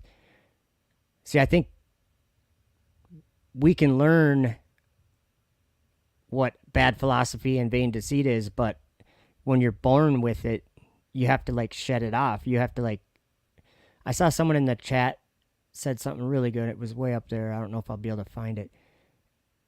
It was about accepting the idea that, or being able to say, I don't know, like about the distance to the moon or any of these kind of things that nobody can know. Just to admit that you can't know them is like humbling, or whatever you want to call it. But it's truth. That's it. And so once you realize that, you can look at things a different way. You know, I don't know all the secrets of the universe, but I know I know the things that I don't know. I mean, I'm saying I know that I don't know how high the heaven is, and I don't know the size of the earth, and I don't know the shape of the earth, and I don't know any of this stuff that we were taught that we did know. So that's why people say, "Yo, you must be dumb." Like, no, I was taught the same thing you were. I understand it the same way you do, but I choose to look at it in a different way because the way that we were taught is not true. Okay, let me get a video.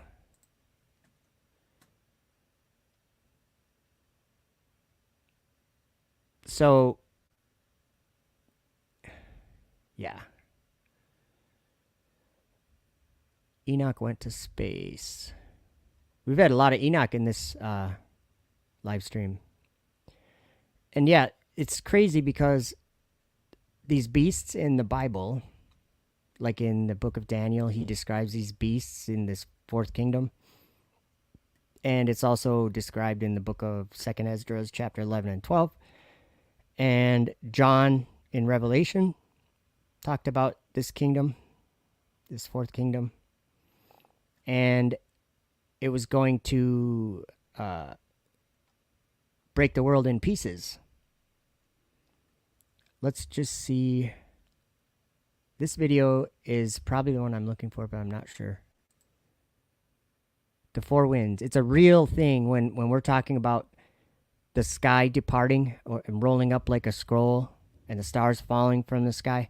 It's a real thing that part of it's even happening right now. And I know that sounds crazy, but those beasts were something that those guys described. And like I mentioned earlier, and I think Thomas Morgan put it in the chat, these horns, they're kings, but they're definitely not men, because if they were men, John and Daniel wouldn't have said they looked like horns. Whoa, did you guys hear that one?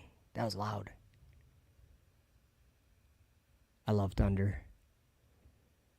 It is a little scary when it's super loud. It's like, whoa, is God yelling at me? I'm just kidding. Okay, let's watch this.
I saw the treasuries of all the winds. I saw how he had furnished with them the whole creation, and the firm foundations of the earth. I saw the cornerstone of the earth. I saw the four winds, which bear the earth and the firmament of the heaven. And I saw how the winds stretch out the vaults of heaven, and have their station between heaven and earth. These are the pillars of the heaven. I saw the winds of heaven which turn, and bring the circumference of the sun and all the stars to their setting. I saw the winds on the earth carrying the clouds. I saw the path of the angels. I saw at the end of the earth the firmament of the heaven above.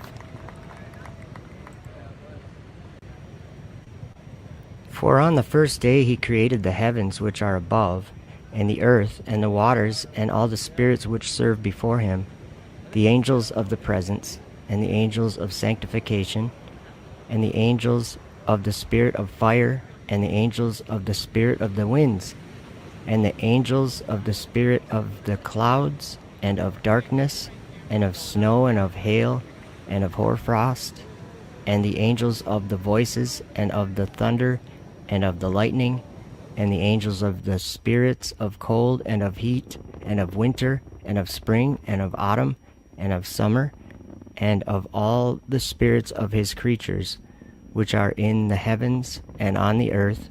He created the abysses, and the darkness, eventide and night, and the light, dawn and day, which he hath prepared in the knowledge of his heart.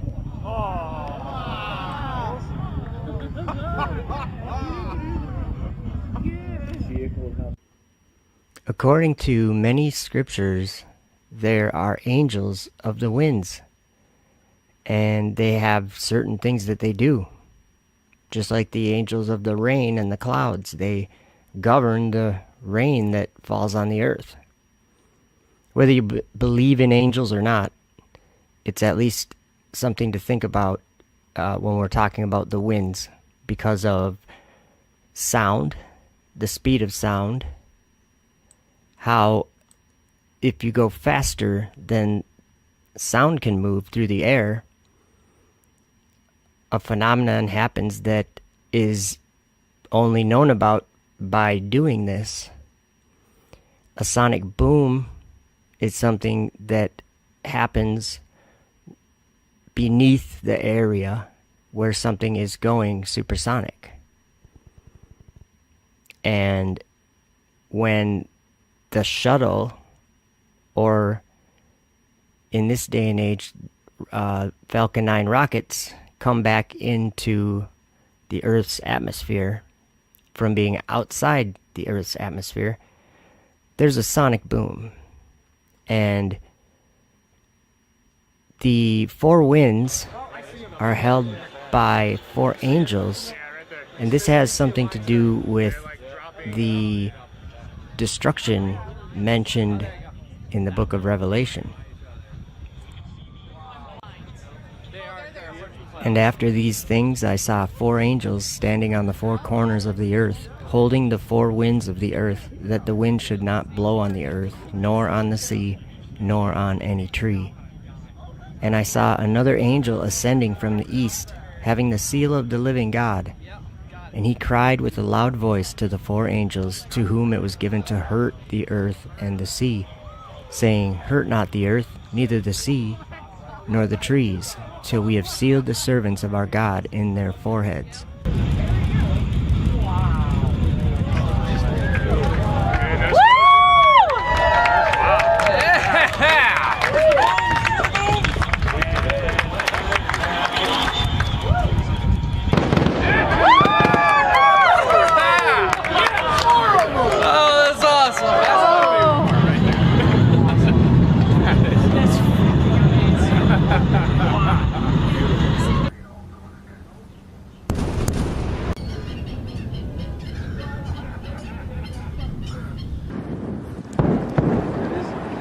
All right, made it back. All right.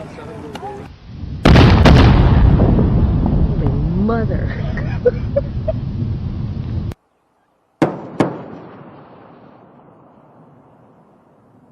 Twin sonic booms heralding Atlantis' arrival at the Florida spaceport.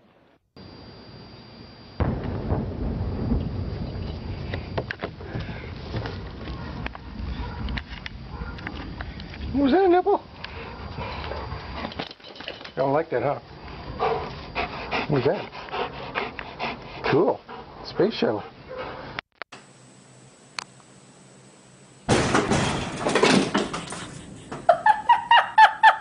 4 minutes to touchdown.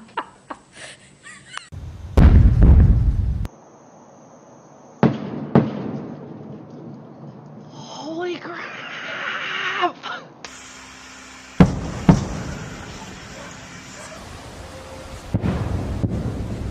That was a space shuttle, Tina. Yeah.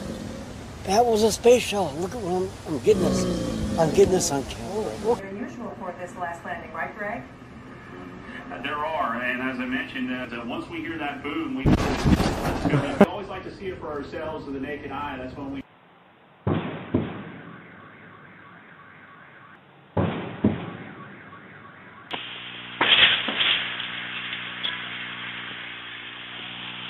How's the sonic boom? Yeah. Much as Hollywood has here. But we're like, look at this trajectory. We're like right on top of it. We're exactly underneath it.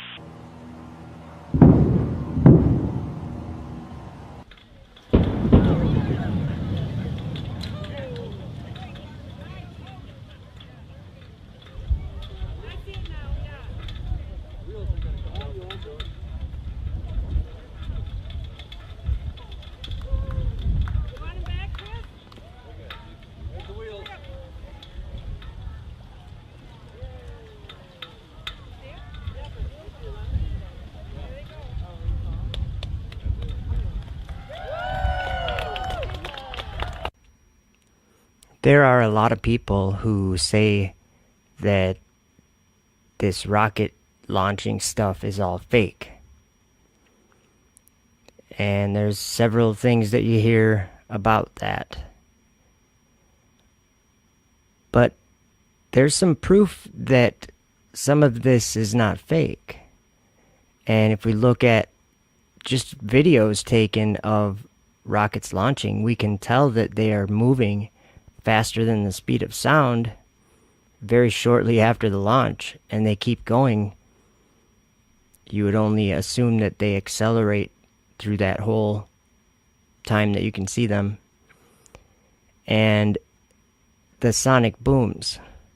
We know of something that has been experienced probably all throughout time, and it's something called a meteor, or that's what we call it anyway. And that's where something comes into the atmosphere from outside of our world. And it very much makes the same sound as one of these rockets re-entering the Earth's atmosphere. Let's compare the two.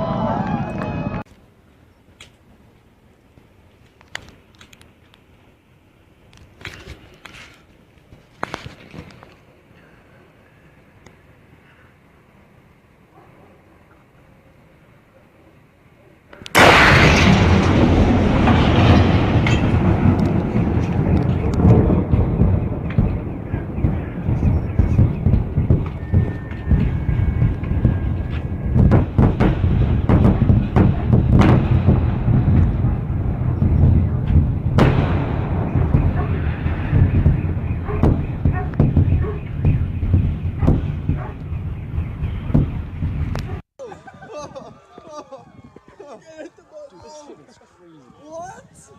Oh my god, that's ridiculous. Oh.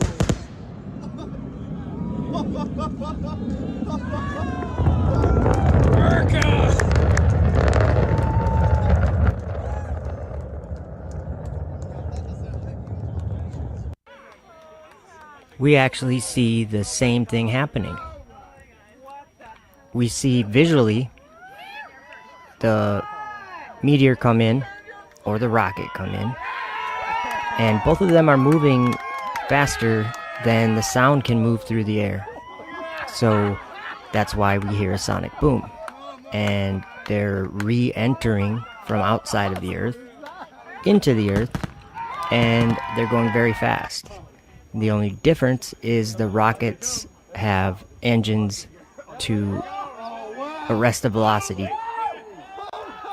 So just like with the meteor, there is a sonic boom because it's moving faster than the sound can get to the ground. Yep. 1, 2.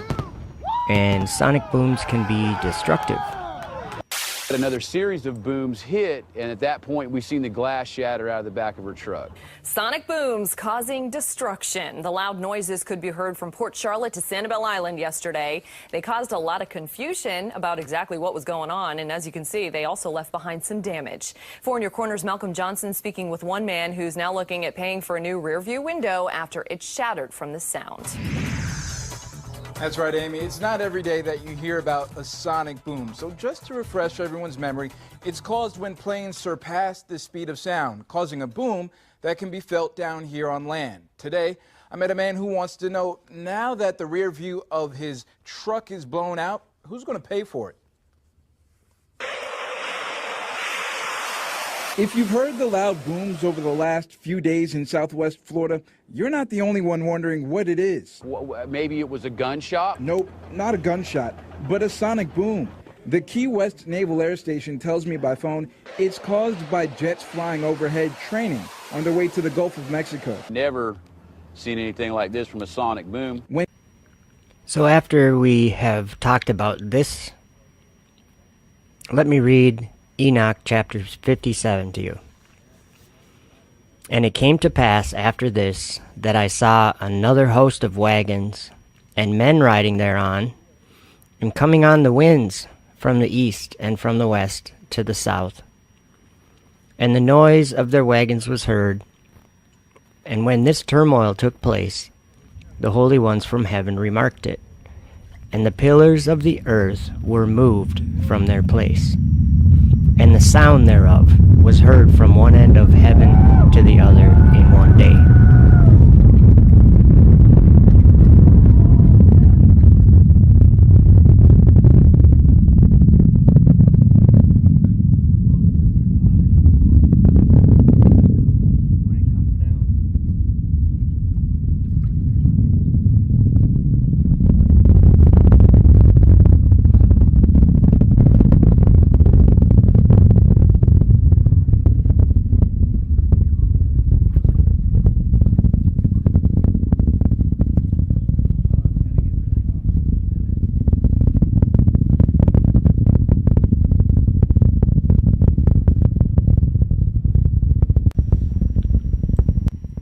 So Enoch saw some men riding on wagons on the winds, and it was the noise from their wagons that and turmoil that moved the pillars of the earth out of their place. And the sound was heard from one end of heaven to the other in one day.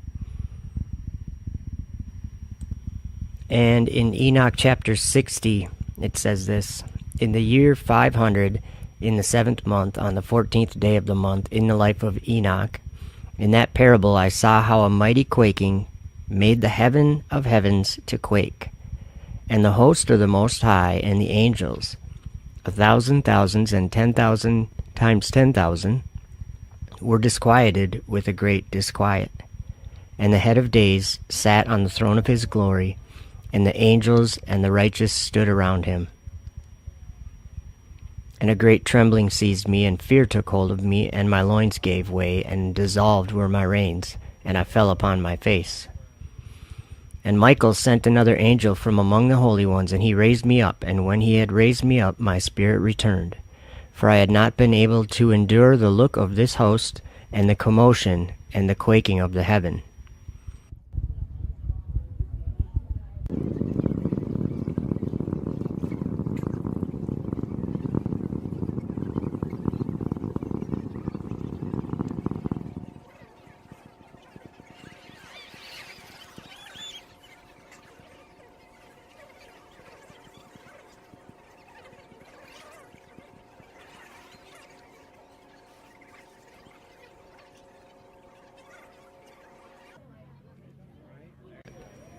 in that book of Revelation, at the end of the world,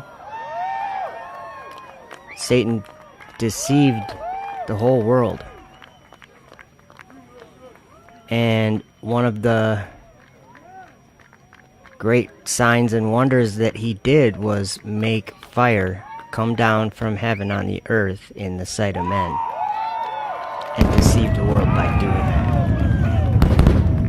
Don't be deceived.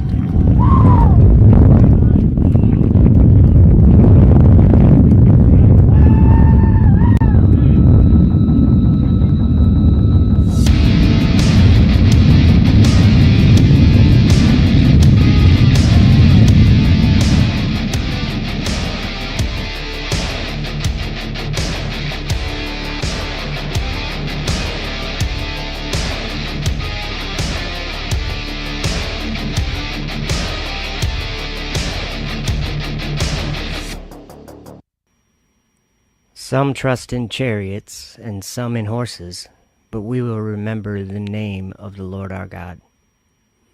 They are brought down and fallen, but we are risen and stand upright. Save, Lord, let the King hear us when we call.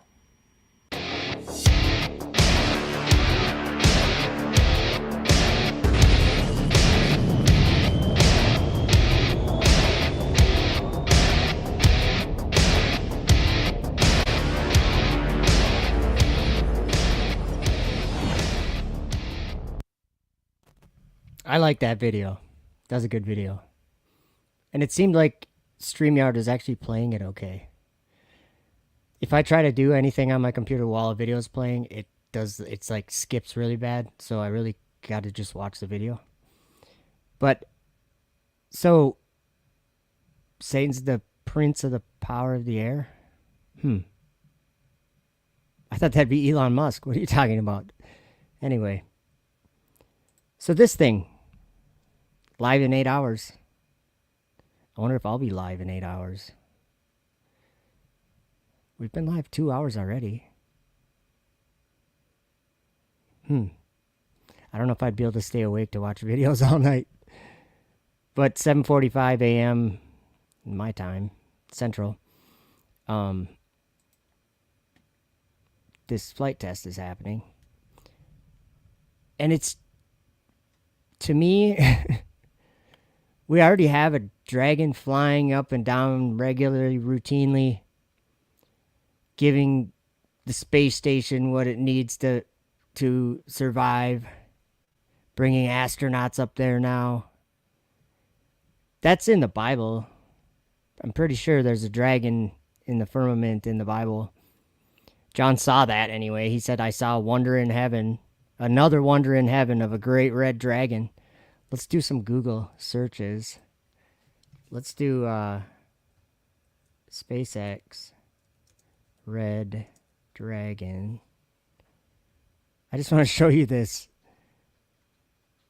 This is the vehicle right here. This is what... Okay, let's just look at Wikipedia for general information. Oh, it is starting to windy out there now. And I think it's raining. I can hear it on the window. The SpaceX Red Dragon was a 2011 to 2007 concept for using an uncrewed modified SpaceX Dragon 2. So if we look at that, this is the vehicle. It's a class of partially reusable spacecraft developed and manufactured by SpaceX, primarily for flights to the International Space Station.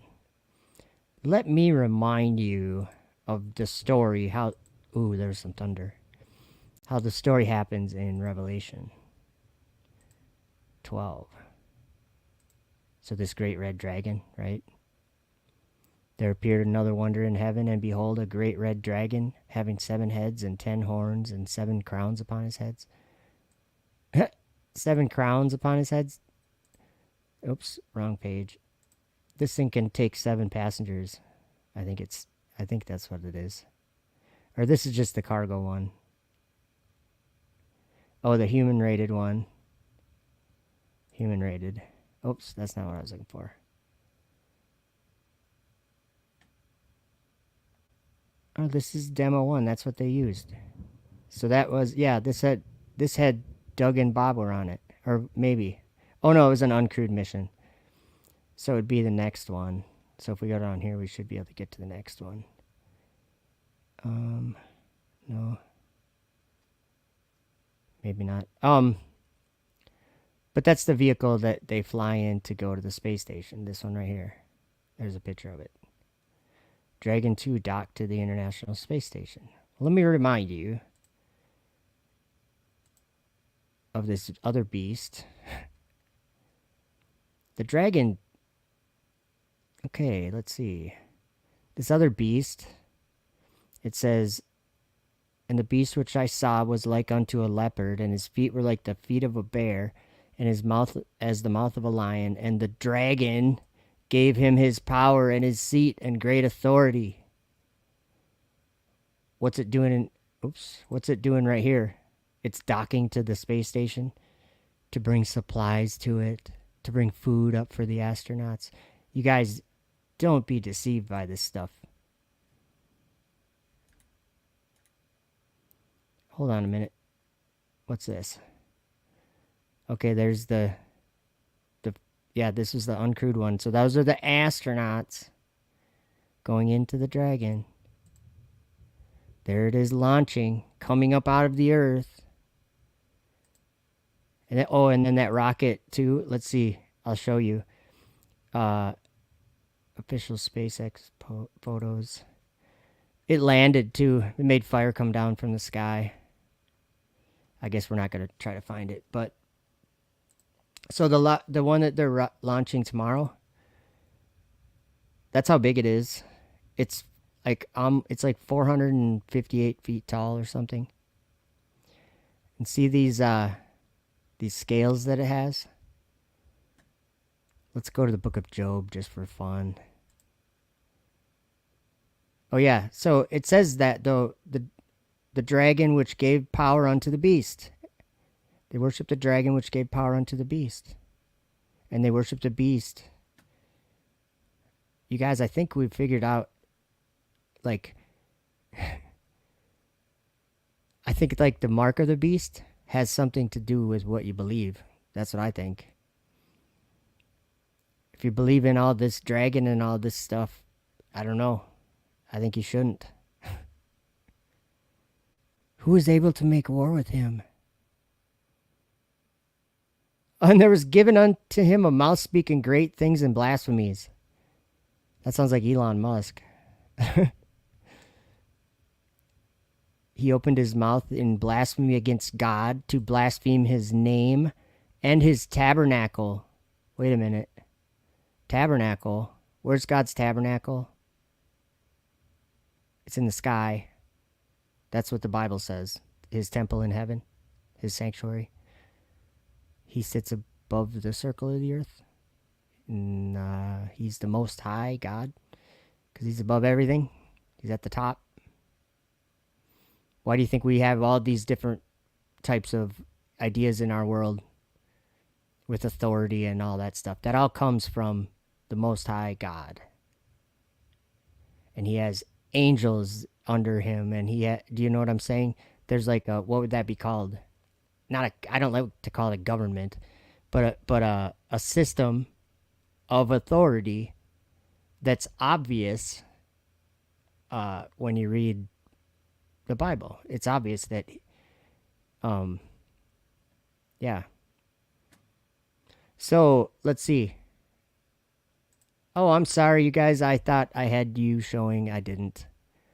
I thought you were seeing my screen when we were in Revelation. Sorry about that. So, let's talk about actual reality. Here's another video. If you don't breathe, you will die. If you stop eating, you will die. If you get a cut, you will bleed. You see the sun, moon, stars, and planets in the sky, and only in the sky. You don't see a solar system when you live on Earth. You only see all these lights in the sky. You live on the Earth. You never see the Earth you live on orbiting the sun. You see the sun passing over you every day in the sky. I mean actual reality, the reality you actually live in, the one out the front door. While carefully remembering to consider only actual reality, and testing this, you may notice some things you haven't considered. It may seem unimportant and even silly to consider some of these things, but testing this out could change how you see everything. In actual reality, is the ground beneath you in motion? If you want to say yes, please remember that the question is about the actual reality we live in. Not the one that we were taught about, not the one that we can think about, but the actual real one that we actually live in. So if you were to look at the ground right now, and I asked you if it was in motion, you should say that it doesn't appear to be in motion. It appears to be stationary with no motion.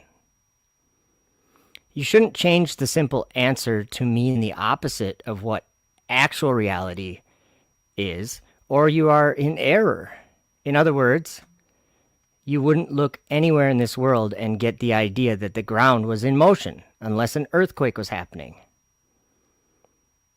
To go against this observation that everyone makes is to imagine a reality that isn't actual reality at all. It may seem like a small thing, but if you believe the earth is rotating, it's a huge belief.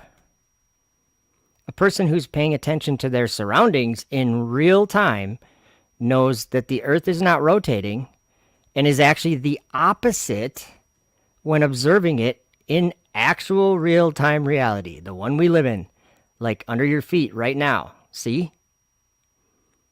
It's not moving. We're not done yet. Another question here. Do you observe the stars moving over during the night and the constellations over during the year?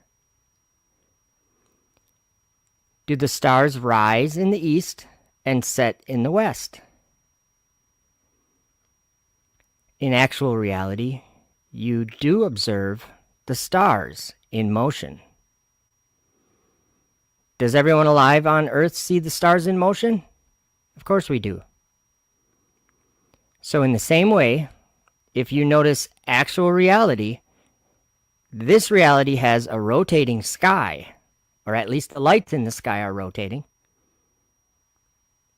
Seems like a small thing, but if you keep going, actual reality will become clearer to you as you live in it.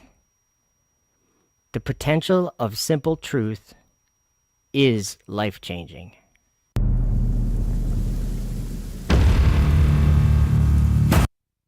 It is life-changing. It really is. To be in a world that has, like, they would call it physics.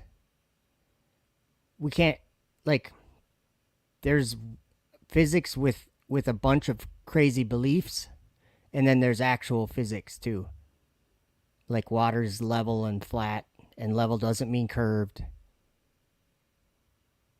It's a straight line when you go to the ocean. It's flat.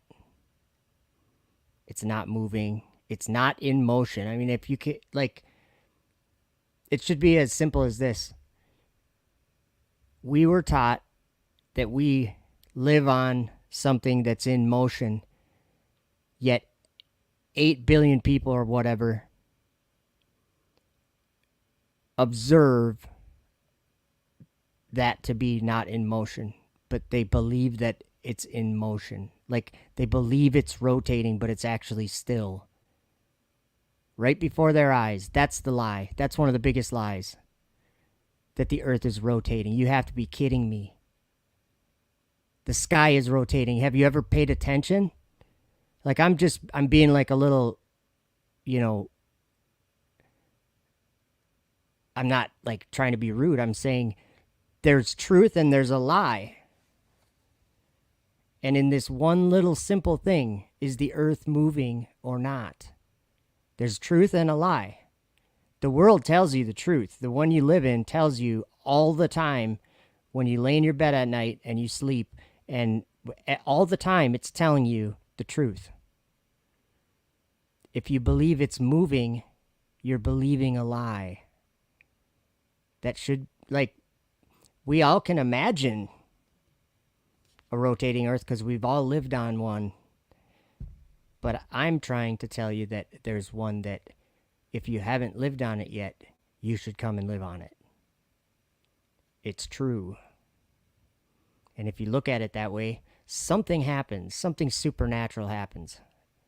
I'm not going to try to define what it is, but there's testimony after testimony of people that say, in a nutshell, that flat earth came down from heaven. It wasn't from us.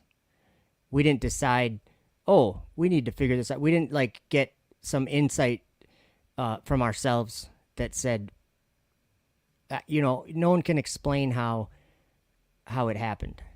The best like anti-explanation is, oh, that's just the internet doing that. When any dumb person can get on the internet and spout their idea, then that's what we get. Nope.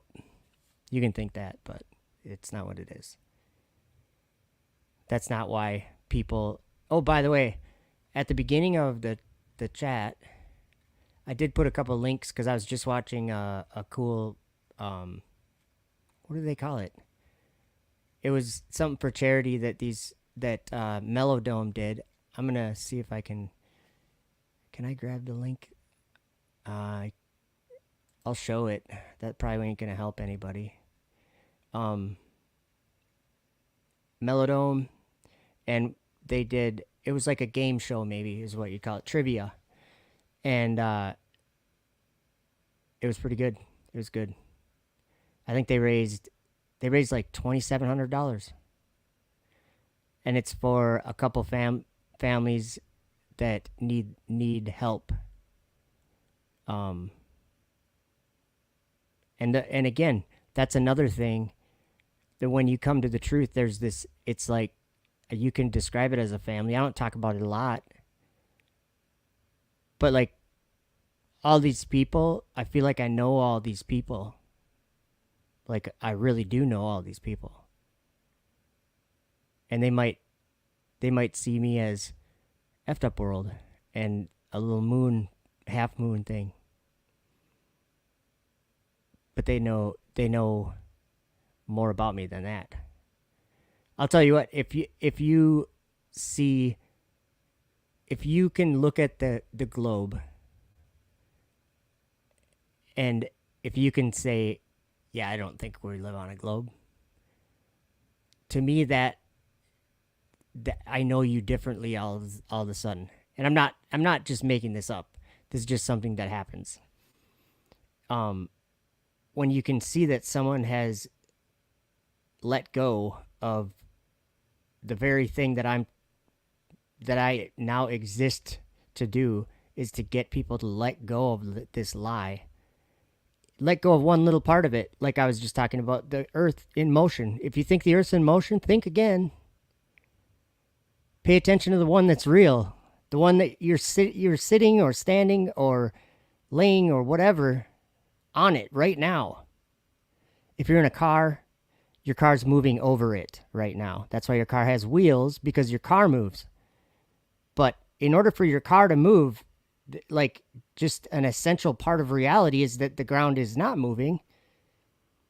You can imagine what you want. You can believe that it's rotating, but you've got no evidence of that. The evidence actually points to just look at it and it's obvious. Ask a child before they've been indoctrinated if the ground is in motion. Ask them if it's moving. Everyone that actually makes an observation, like really makes an observation, and it's a simple one, you can make it any time of the day, because like I said, the truth is being broadcast not only from YouTube, it's like being broadcast 24/7 from beneath your feet. what happened? What does that change, right? What does it change if I believe the Earth's not moving? Well, it changes a lot because what happens is that I don't make that change. You don't make that change. What I was saying is that when you start thinking about it, something supernatural happens. I can't explain that. I have my ideas about it. I think it's the very Son of God that a lot of people have trouble believing in. But a lot of people aren't opposed to it when they understand some of the things that he said he was going to do in this story, that he talked about a different world, a kingdom that would be coming. And all the books of the Bible look forward to this kingdom. And it's one that's up in heaven. And someday it comes down out of heaven. This kingdom does. But it's not like a kingdom that's built like with bricks. There's a temple, and Jesus said, he called it New Jerusalem. And he said, to those who overcome, I will make pillars in the temple of my God, and they shall go no more out, I think it says. So they're pillars in the temple. They're like part of the temple. But so that's what I'm saying is his kingdom is like one that we've never seen before. We don't understand a kingdom like that. But he said this pillar, or they'd be pillars in the temple of his God, which comes down out of heaven from God. So it's people. So and he made these claims, and to be honest, if we look at what he preached when he lived on the earth 2,000 years ago, what did he preach? He preached the gospel of that kingdom that he was talking about, the kingdom of God. Same one that comes down out of heaven. That's what he preached in the synagogues 2,000 years ago, and that's probably why they killed him,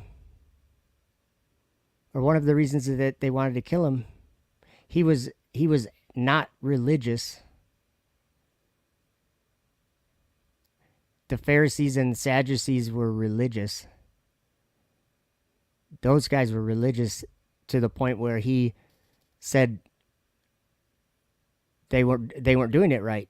They changed everything to be the understanding of men, and they went with that. And like in the scriptures, that's not what. Yeah, I don't know what I'm trying to say.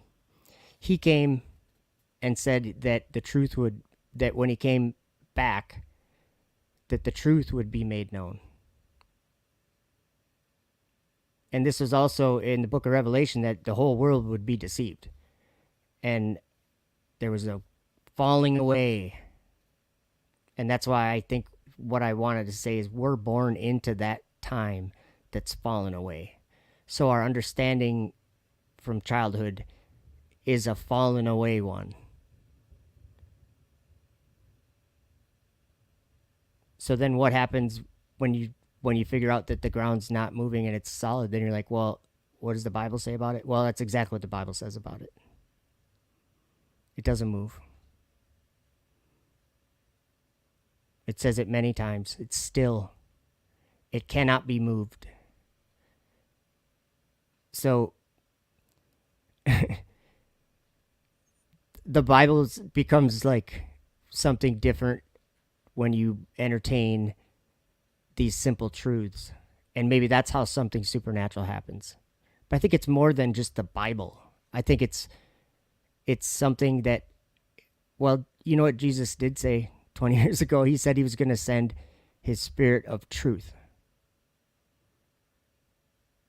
And he said, and he will guide you into all truth. So if you think about that, I know some people still think that they don't want to believe that, and that's fine. I'm not here to believe something for you. I'm here to just basically share as many reasons as I can to explain what I believe in, why I believe it, you know. Oh yeah, Troubling Tribune was another one. He does debate. Are they debates? He does a lot of different, but he's really good at his show and everything, and his YouTube channel. He's only got 500 subs or something, so go over there and subscribe to him, and his stuff is entertaining. He's good at presenting sort of unbiased. Like that's one thing I like about. He's on TikTok. He's got a lot of people following him on TikTok, and he's very they have very good conversations no matter what you're believing. It seems like they get really good back and forth. Like it's not hard to listen to or something like that. So he's good at that. But yeah. So I don't know how I got to get to the new comments. Sorry, guys.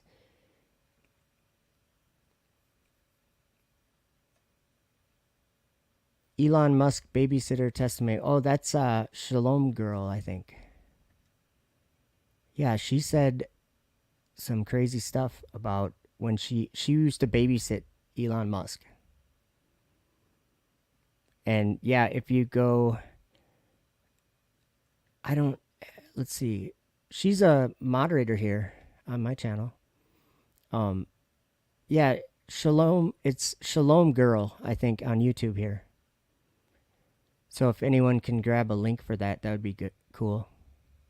She's really nice. And she has some interesting stories. I would say she looks at Elon probably the same way I do. But she probably knows it from a different angle. You know what I'm saying? And I'm sure it's hard for her to talk about that if you think about it. It's hard for someone to say something like that because they know everyone's going to be like, oh, sure you were. But yeah, she's got a good head on her shoulders though. So you can't like mix the two, that someone's just making up a story. But it's not. But yeah. So go check out Shalom Girl. Elon warns about Chat GPT. AI will destroy civilization. You know what's weird? Let me see if I can. Okay, look at this. So, Revelation 13:15, and he had power to give life unto the image of the beast, that the image of the beast should both speak, and cause that as many would not worship the image of the beast should be killed. I just want to say that this is just me saying this, the way I interpret being killed,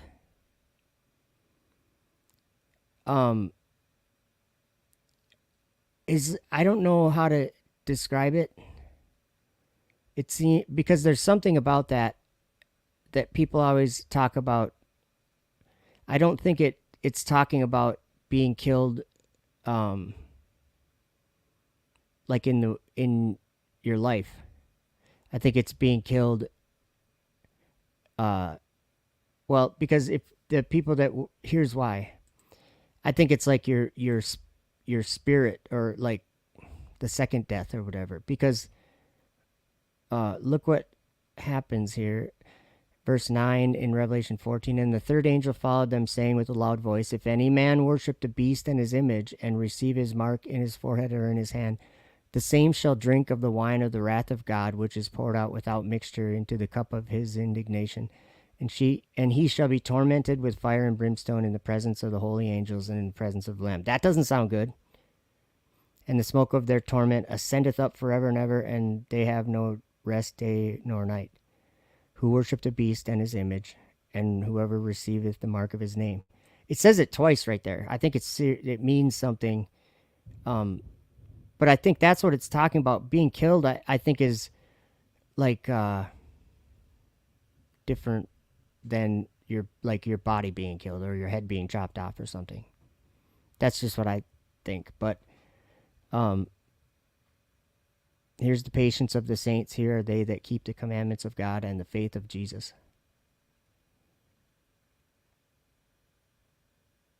Here we go. And I looked, and behold, oh wait, you guys, I'm not doing that again. Start cam. Oh, let's see. There we go. Sorry. I had it on there the whole time too. And I looked, and behold, a white cloud, and upon the cloud one sat like unto the Son of Man, having on his head a golden crown, and in his hand a sharp sickle. And another angel came out of the temple, crying with a loud voice to him that sat on the cloud, Thrust thy sickle and reap, for the time is come for thee to reap, for the harvest of the earth is ripe. And he that sat on the cloud thrust in his sickle on the earth, and the earth was reaped.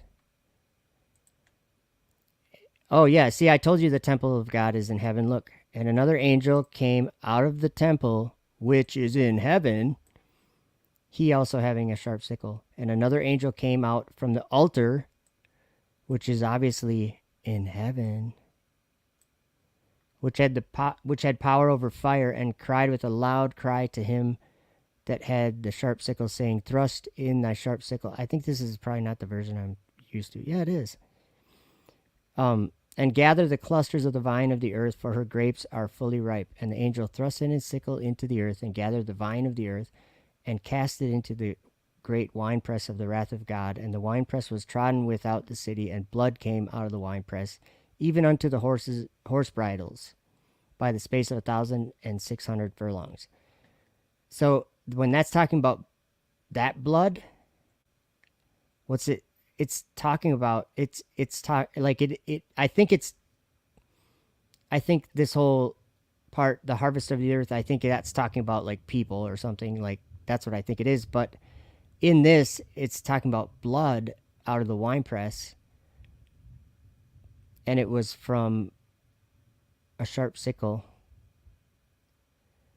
and gathering the clusters of the vine of the earth, for her grapes are fully ripe. So it's grapes, right? Gathered the vine of the earth and cast it into the winepress. Grapes. But I think it's talking about people, but I think it's saying that even to the horse bridles, it's saying that size. I don't know. I think it's saying that it's an unimaginably large amount of grapes. I don't know. I try to figure this stuff out, and I every time I kind of try to figure it out, I end up saying this at the end of it. I end up saying this to myself. I'll keep trying. Do you know what I'm saying? Everything that you think you understand about something in this book is, you don't necessarily understand it. You kind of, a lot of it we're kind of saying, well, it could be this or it could be that. But then there's some really interesting things that, well, the last chapter we were just in, Revelation 13. There was a dragon in the sky. Today, let's do this.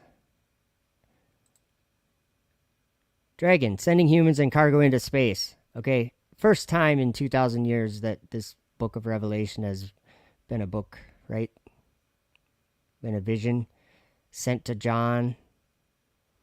39 launches, 35 visits to the ISS, total reflights 17. Look at that, it's horn-shaped. It's a horn. Oh my. And it's got a trunk. There's a little horn that breaks into pieces. So, and here's something, it's in this, what does this say? 175 total landings. What does that mean? How does it land? How does it land? How does it land? Well, it lands by using one of these. Or maybe three. Three and then one. They have 9 of these in this rocket, right? And when it comes back down, I'm sure they have something. Okay, we'll just look at this really quick. Okay, so there it's got a satellite or something on it. There's just the first stage, because it's 2 stages. 1.7 million pounds of thrust. There's the second stage. That's the second part, because it breaks into pieces. Oh, the inner stage, that has the, like, big teeth on it, right? Teeth? The payload.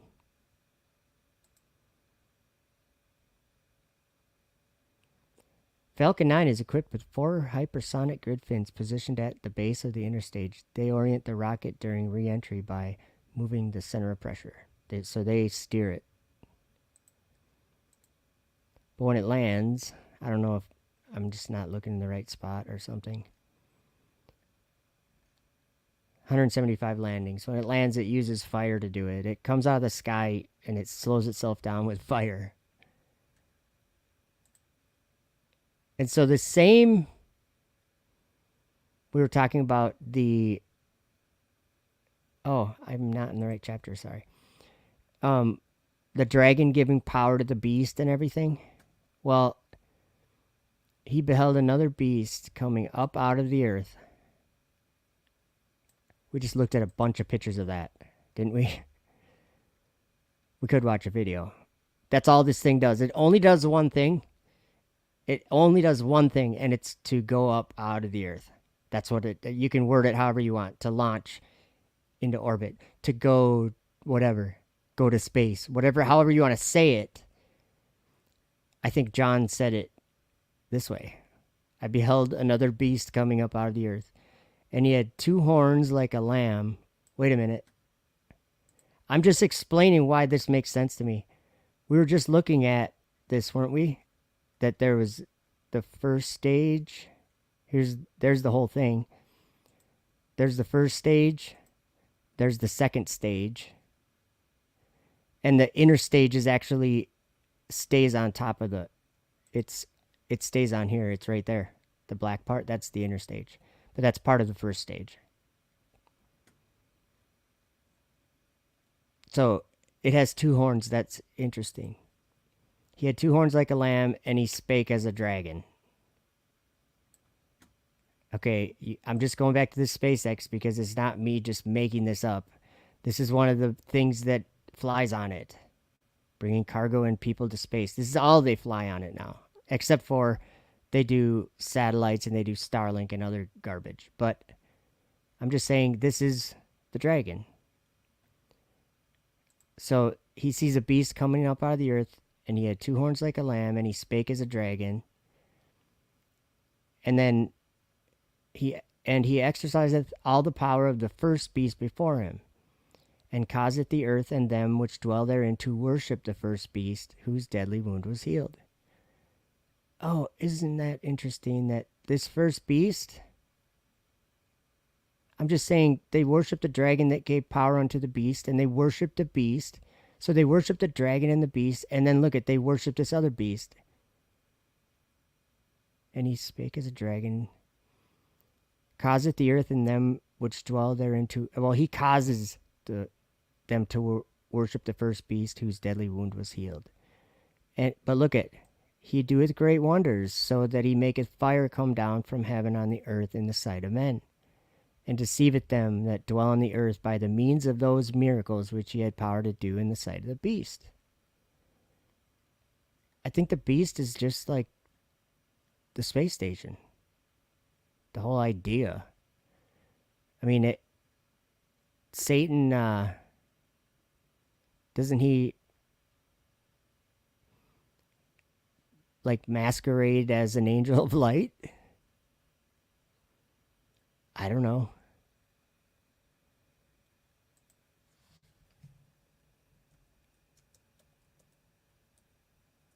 Space station.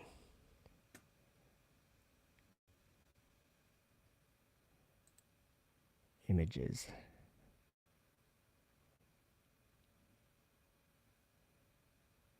Oh, let's do this. Okay. Since we're talking about the dragon, Revelation 16 mentions the dragon too. So let's do dragon, or no, let's see. What are they calling those? Crew 4 hatch. Is that what they call it? The hatch opening? You'll get where I'm going. I just got to find a picture. This is probably a good picture. Open. Is that the biggest I can get it? 4 astronauts float into the internet. Okay, you'll get the idea of what I'm saying. Okay, where did they come from? The crew arrived on Saturday on the Dragon Endeavour. Okay, so they name each capsule, they give it a name. So this one's named Endeavour, but it's a Dragon capsule. So this is them coming out of the Dragon into the space station, right? Whoops. Don't do that. They're floating in there, right? Like, so what does John see in Revelation 16? He said he saw 3 unclean spirits like frogs coming out of the mouth of the dragon. Or no, maybe he said 3. Yeah. Sorry. And I saw 3 unclean spirits come out of the mouth of the dragon, and out of the mouth of the beast, and out of the mouth of the false prophet. For they are the spirits of devils, working miracles, which go forth unto the kings of the earth and of the whole world, to gather them to battle of that great day of God Almighty. Armageddon, you guys. So that's why I'm going to play a video that I have. And it's called Armageddon. I think I just uploaded it not that long ago. I'll see if I can. Yeah, it's right here. Okay, ready? Like, what is it called when we realize something that we didn't realize before? That happens to me, like, all the time when I look at these scriptures, like, more and more. It's like, it does make sense. It makes sense to a lot of people. I'm looking right here. I have a video called Listen to Gene Kim. He's a pastor or a doctor, whatever, I guess, in California. He has a church. But he sees the same thing. He just straight up says Satan dwells in space. I'm like thinking, yeah, the dragon goes up there, comes back down, cast out into the earth. It is a war in heaven that we're seeing. Here, check. Oh, wait. Let me play this video. Beast.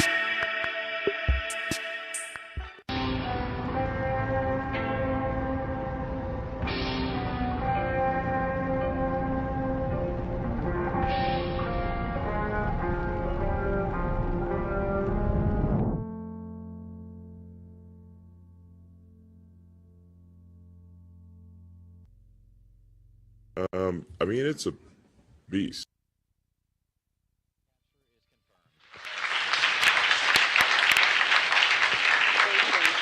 Congratulations on a wonderful capture. You've made a lot of folks happy down here over in Hawthorne and right here in Houston. Great job, guys. Houston Station, looks like we got us a dragon by the tail. We're thinking this sim went really well. We're ready to turn it around and do it for real. And I saw 3 unclean spirits like frogs come out of the mouth of the dragon, and out of the mouth of the beast, and out of the mouth of the false prophet. The 3 of you look great inside the dragon. I wonder if you could just... There, I got you the 3. So it was, you know what I'm saying? They have different numbers of astronauts, like, on different launches. So they would have, like, 2. The first one had 2, the second one had 4. What I'm saying is, it's just weird that these guys on your screen right now are in a dragon, and they're floating around like frogs float around. Like, I don't know. That to me, that's weird. But it says they're the spirits of devils working miracles. You know, like how I think NASA and SpaceX and all these space people have been entertaining angels unaware that they're entertaining angels. Fallen angels. Well, the spirits of devils working miracles. And what battle? That's where the video I was going to show. Whoops. The battle is Armageddon. That's the one I'm seeing right now, I'm saying. So I don't know how that works. I have no idea. Watch.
Okay, there's another video here too.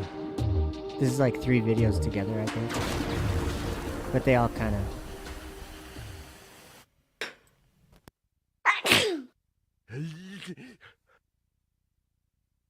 So how does it feel to ride in a dragon on top of the beast named Falcon 9? Yeah, wow. I tell you, I don't know if there's words really to properly describe what that felt like. You know, you talk about sitting on a dragon on top of the beast, and it definitely was. You knew you were going somewhere, and this one was a little bit longer, so we actually had to live in dragon for quite a while. Ride in a dragon on top of the beast named Falcon 9. And I beheld another beast coming up out of the earth, and he had 2 horns like a lamb, and he spake as a dragon. Sitting on a dragon on top of the beast. Yeah, wow.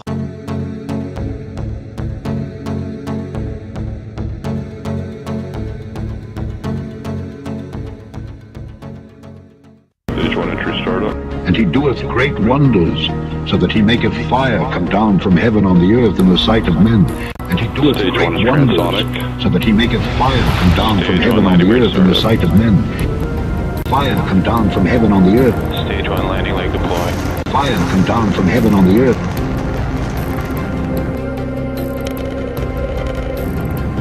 Fire come down from heaven on the earth.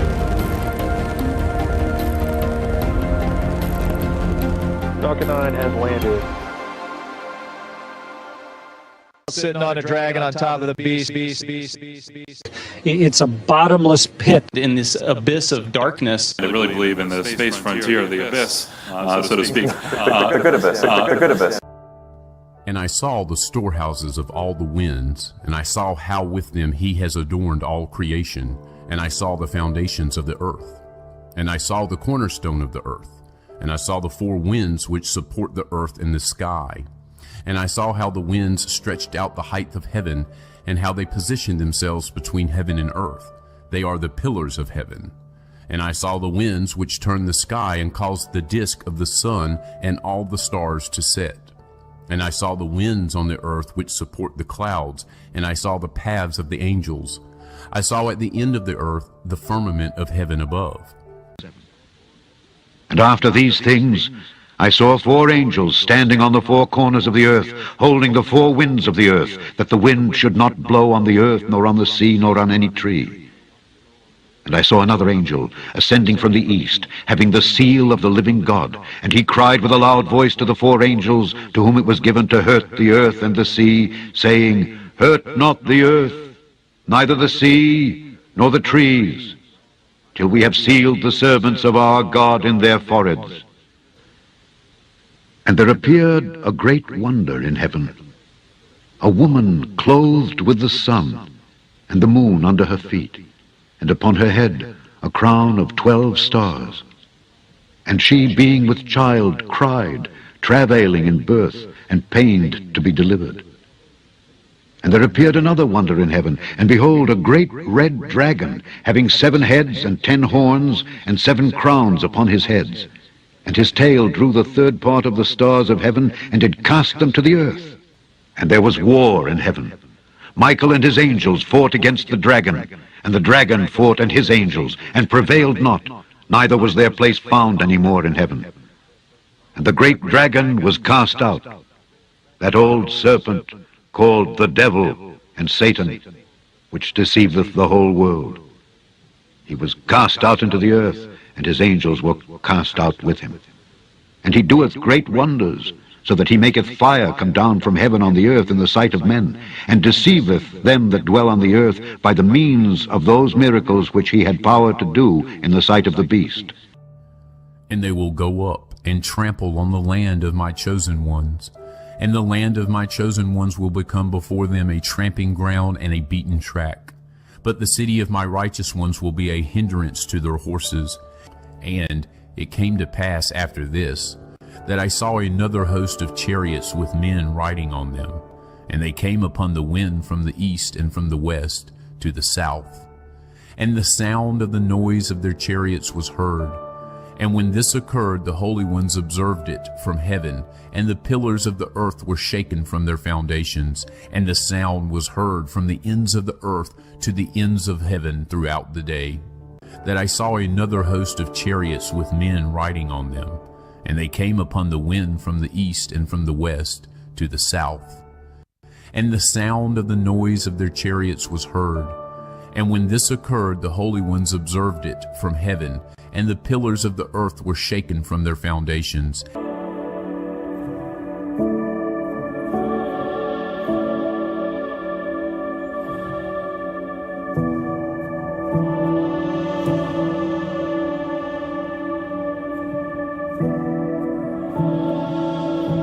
Get thee hence, Satan, for it is written, Thou shalt worship the Lord thy God, and him only shalt thou serve.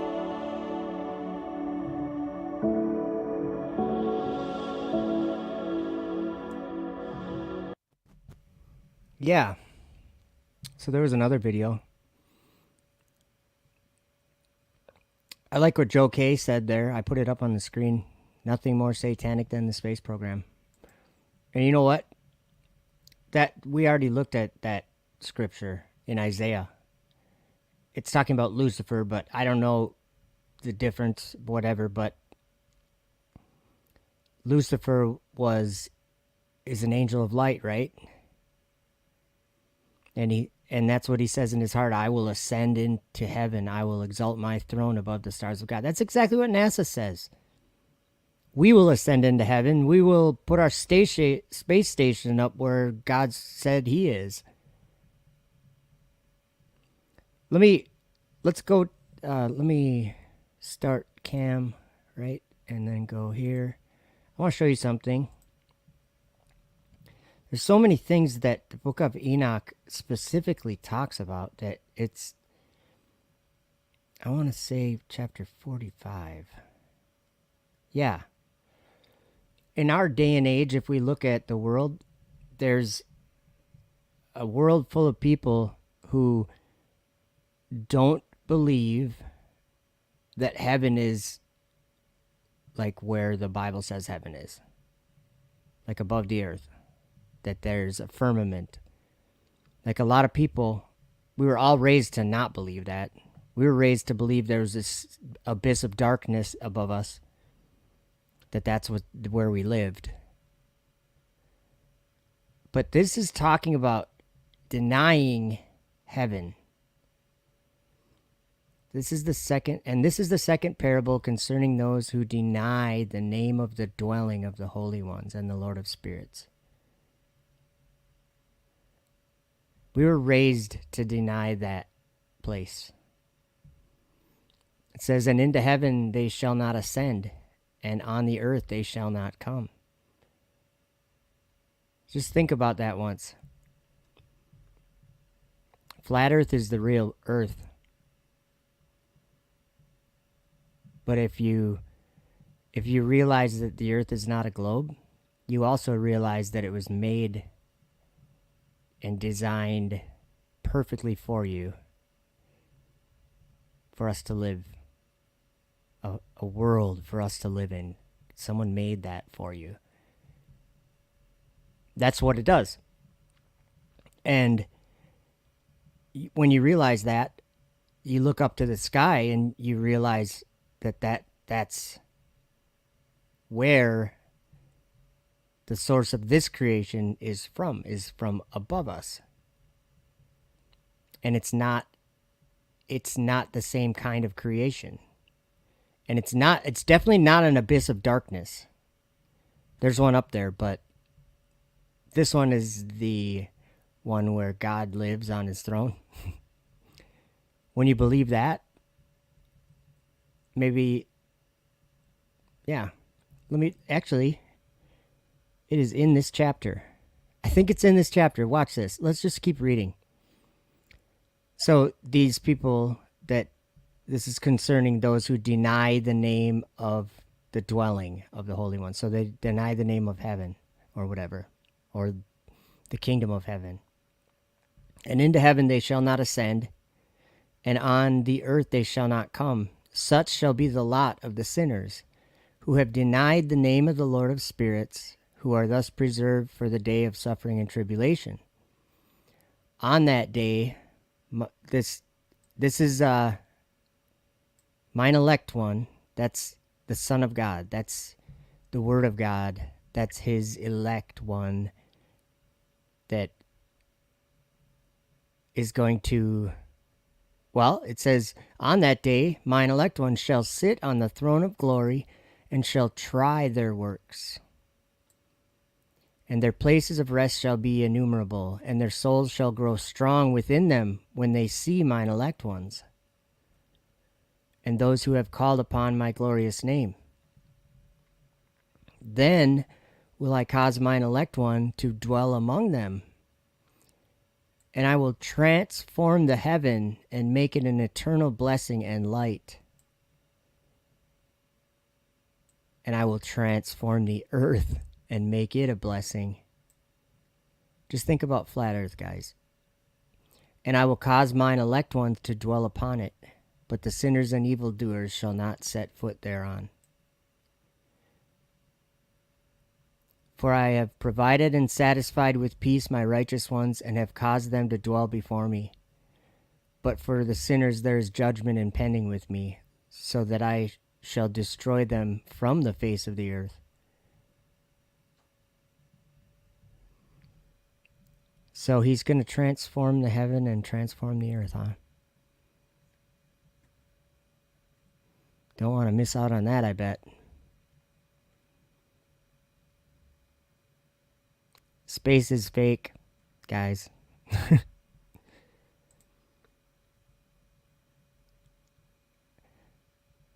The head of days. I think that's the Father. I don't know.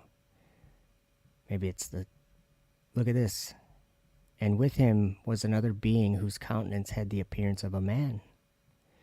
And his face was full of graciousness, like one of the holy angels. So this is the head of days. Remember when the last chapter it said, he was talking in the last chapter. On that day, mine elect one shall sit. So he's got an elect one. The head of days does.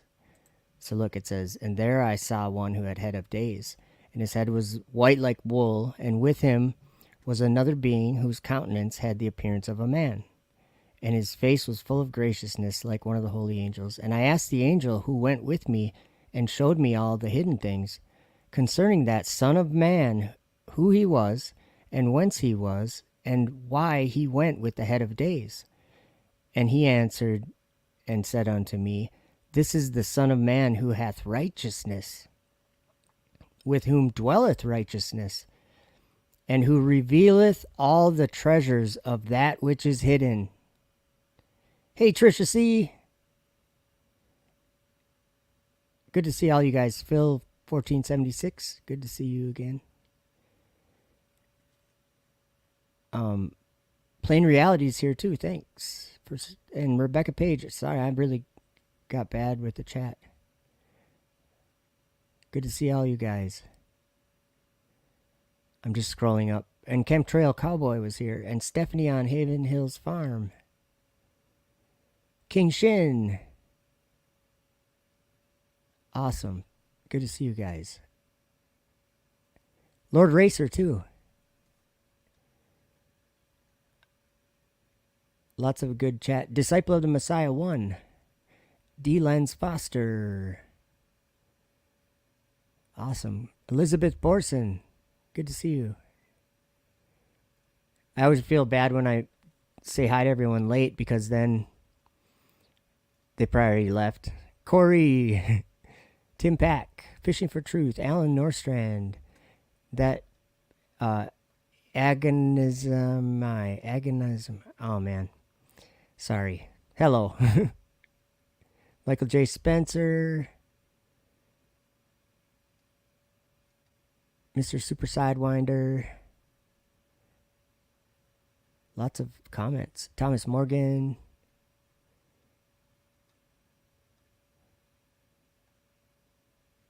Zilran Rocha. I think I said hi to you guys already. Oh, Dan Lanham.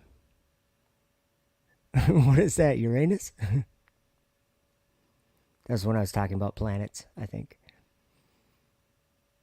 Okay, so, but he is answering, like, what I think is like, what is righteousness? Where does it come from? This is where it comes from. And who revealeth all the treasures of that which is hidden, because the Lord of spirits hath chosen him, and whose lot hath the preeminence before the Lord of spirits in uprightness forever. And this Son of Man, whom thou hast seen, shall raise up the kings and the mighty from their seats, and the strong from their thrones, and shall loosen the reins of the strong, and break the teeth of the sinners. And he shall put down kings from their thrones and kingdoms. Like, this is what I think is talking about, like, these beasts in this fourth kingdom. All these things that these prophets saw that they're called beasts, like John and Daniel, they were talking about things that were flying. And let me just give you an example of Second Esdras. He had a vision. I don't know if I'm in the right chapter. No. He had a vision of that same fourth kingdom that Daniel had a vision of. And what's interesting, I think it's 11, is just the way that he starts out the vision. Just small details. On the second night, I had a dream. I saw an eagle with 12 feathered wings and 3 heads rising up from the sea. Rising up from the sea. As I looked, it spread its wings over the whole earth, and all the winds of heaven blew toward it, and the clouds gathered around it. Okay, so this was flying, you guys. All these things in this fourth kingdom are all flying. And they go up. Even in Daniel 8, he saw that he goes up to the stars and cast them to the ground, some of the stars to the ground, and stamped upon them. Was he just seeing them landing these boosters? Because that looks like stars are falling, you know? Fire coming down from the sky and then it lands. They saw these things as devils, as they were the kings of Media and Persia. I think that they saw them as like evil angels. But they were all flying. I kept looking and saw the eagle flying with its wings to rule over the earth and over those who lived on the earth. It's just, to me, okay, we could look up any number of things. I mean, I just wanted to show you in Daniel, he starts out the same way. Coming up from the sea, rising up from the sea, this is talking about the waters above. Even in Revelation, because, you know, the beast that comes up from the bottomless pit, that's the same one that is in Revelation 13 right here. The beast out of the sea. Now, this is a whole story in itself. Look at this. We're just going to look at the Greek. I just got to show you this because it made me understand it differently. This part I have highlighted is actually not in the same story as this part of the beast rising up out of the sea. I'll show you. Let's look at the Greek, or how do we do that? Okay. And I saw out of the sea a beast rising, having, okay, it doesn't say anything about the sand of the sea or anything like that. But we'll go back. I want to show you. But that's in here, and there's a reason why. So this wasn't in the Greek part that we just read. It started out, and I saw a beast rise up out of the sea. And here's why. If we go to Revelation 12, verse 9, or no, the last verse. Is there only 9? There's 17. What am I thinking? Look at this verse in the Greek, and you'll see why I understand it differently. There's no sand in the sea and the waters above, right? So this dragon was angry with the woman and went to make war with the rest of the children of her, keeping the commandments of God and holding the testimony of Jesus. And he stood upon the sand of the sea. That's talking about the dragon. So the KJV really ripped that one up, actually. Do you guys get what I'm saying? This is in Revelation 12. It's talking about the dragon making war with the remnant of her seed, who kept the commandments and had the testimony of Jesus. And then it says, and he stood upon the sand of the sea. That's talking about the dragon still. And for some reason, the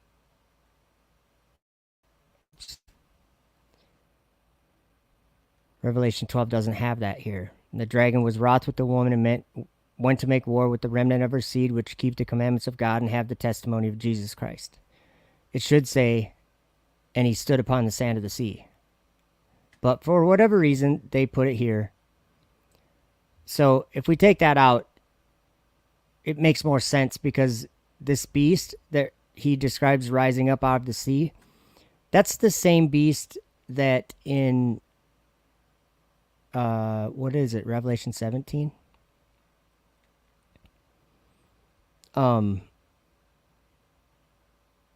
It came up from the bottomless pit, right here.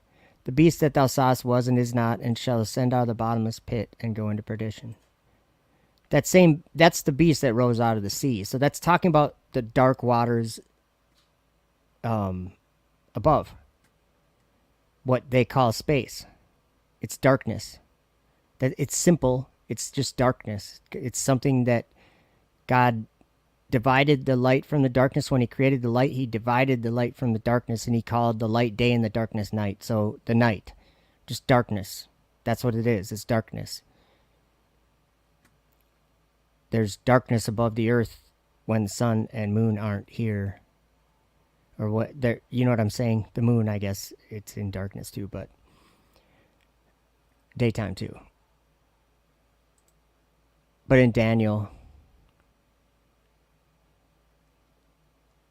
I'm almost at 3 hours for the stream. I didn't know what I was going to do. I'm just kind of studying some of this stuff out. Look at Daniel 8.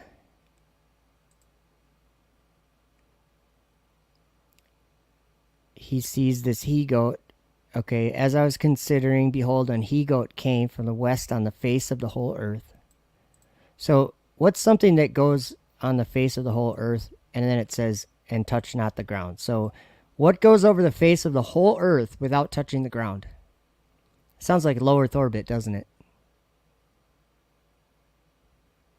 The goat had a notable horn between his eyes. Do you guys remember this? Just saying. Well, Daniel was describing what he saw. So he came to the ram that had two horns. Oh, the word ram. Do you guys know about that word? Right here it says, and I saw in a vision. Then I lifted up mine eyes and saw, and behold, there stood before the river a ram which had two horns. Well, look at this. It's always fun to look at what you can learn about the words that they use, because in this case, it makes a lot of sense to see it a different way. He lifted his eyes up and he saw a ram. That word here is Strong's 352. And it's A-Y-I-L in Hebrew. The definition is a ram. So, like a ram. I'll know what a ram is. Someone put it in the chat the other day. It's a grown-up lamb or whatever.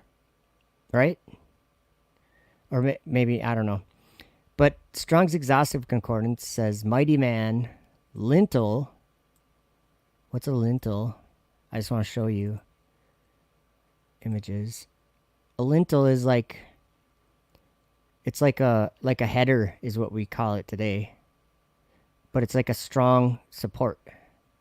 Like what you'd see over a window or over a door or over, you know, like if you go inside your garage and you look where the spring's mounted on your garage, it's probably mounted to like a double micro lamb or something and that would be called a lintel. Or a triple micro lamb. Should be. I don't know. That's what a lintel is. Oak post. What's a post? We all know what a post is. Ram tree. So it says strength, hence anything strong. Specifically a chief, politically. Also a ram from his strength. So that's what I always understood it to be, like the animal, right? But look what else. It says a pilaster as a strong support. Do you know what a pilaster is? I'm just sharing this. I've shared this a lot on my channel, but it's like if you look at the word that he used and the way that he used it, he was looking up at it and he said it was high, this ram that he saw, and it was standing by the river or whatever. Sorry. A pilaster is a rectangular column, especially one projecting from a wall. And they're not all rectangular, but here's some images of one. These ones are built into the structure. There's round ones too. But you get the idea. They're like connected in with the structure. Like a half column like that's how we'd do it today. It would be a half column just plastered on the side of a wall. But it would look like it's part of the structure. That's what a pilaster is. And so he might have been talking about something else. Because like it was used in the Bible even as a projecting pillar or pilaster in Kings 6:31, Ezekiel 40:14. Part of temple construction. So it could have been a tall post, a big column, a great pillar.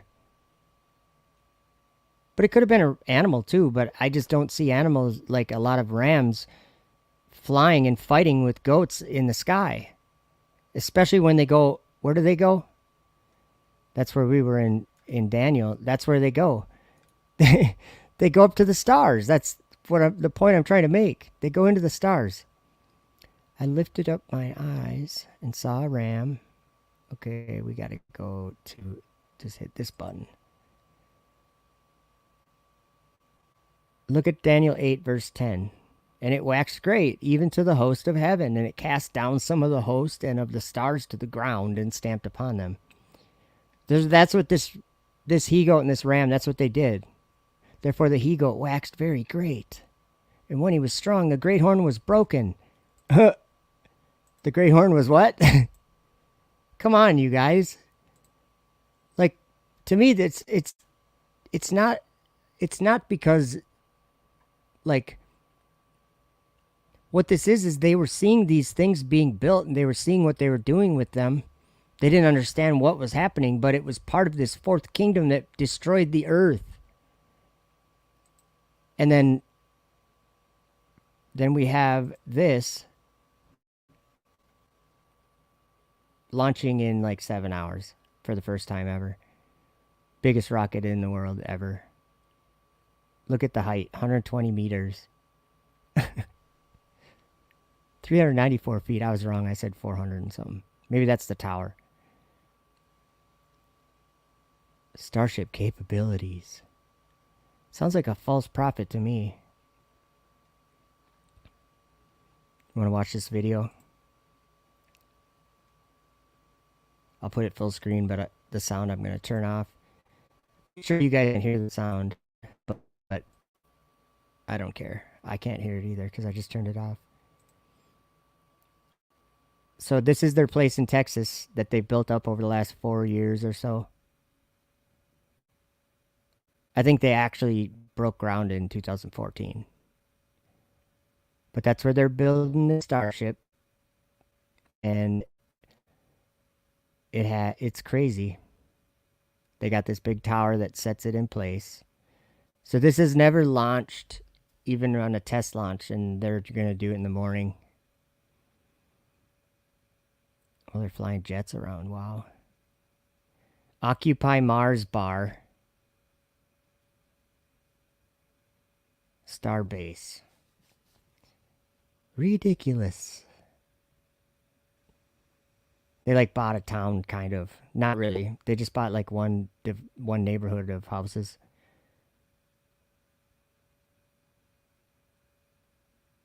I've never watched this video before. Oh, they gotta have the e-bikes. Sea turtle rescue. That's right. They gotta rescue sea turtles in order to launch their rockets and kill 50,000 sea turtles in 1 second. Don't worry, they're helping a few here or there. Good night, Rebecca. Thanks for hanging.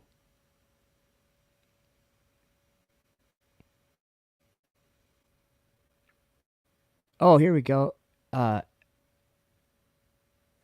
Phil says, back in the prophet's days, no one could have any view from high like we can these days. Beast from the sea, imagine seeing a rocket launch from a peninsula. From heaven, you call it a beast from the sea? Well, the reason why is because there's a great hanging sea above the earth. And here, let me show you one more, whoops, yeah, no. Exit full screen, there we go. Let me show you one other thing. In Daniel 7, when he saw those 4 beasts, I just want to show you where he was when he saw them. He's talking about a sea also, but it's not the sea of the earth, it's the one above. In the first year of Belshazzar, king of Babylon, Daniel had a dream and visions of his head upon his bed. Then he wrote the dream and told the sum of the matters. Daniel spake and said, I saw in my vision by night, and behold, the 4 winds of heaven strove upon the great sea. Those are the waters above. The 4 winds of heaven. I can show you in Enoch chapter 18. He saw the treasuries of all the winds. I saw the treasuries of all the winds. I saw how he had furnished with them the whole creation and the firm foundations of the earth. I saw the cornerstone of the earth. I saw the four winds which bear the earth and the firmament of the heaven. So then he says, I saw the winds of heaven. So that's the one Daniel was talking about, right? The four winds of heaven.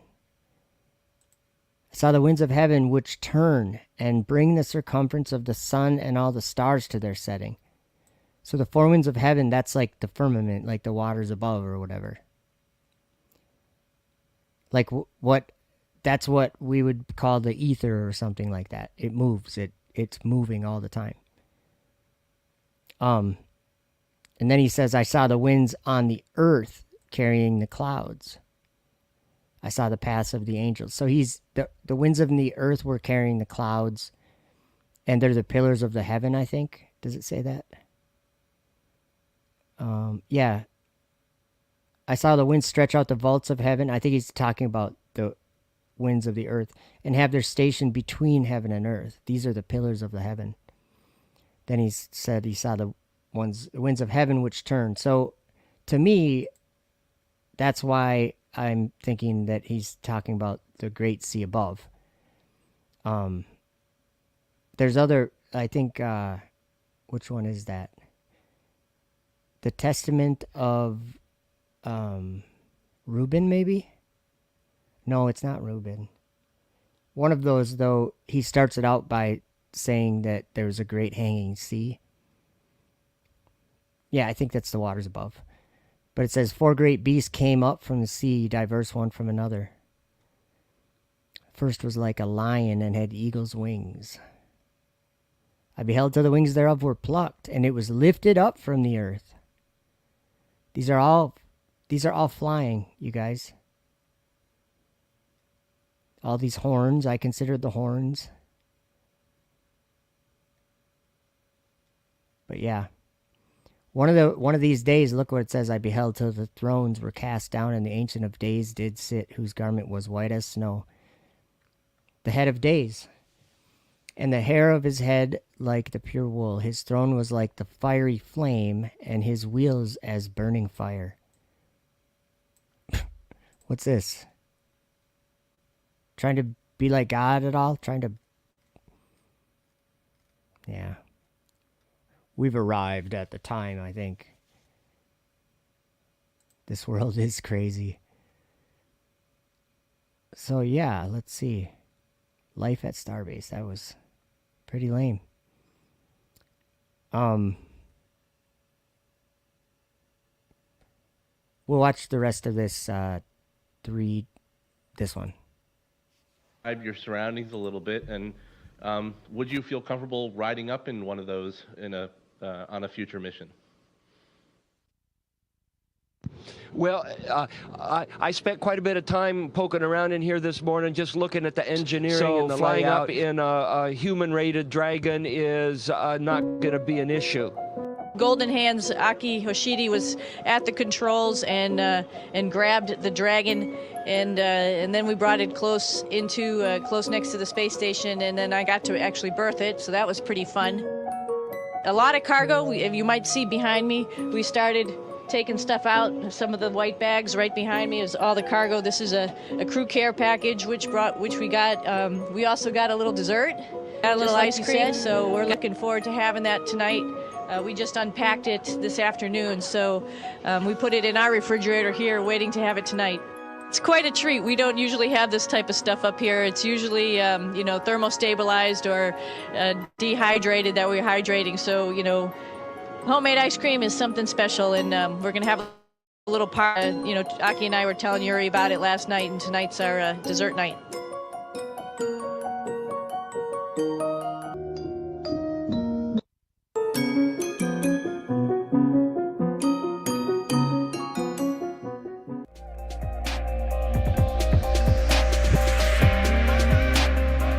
Okay, I got another video coming. Oh boy.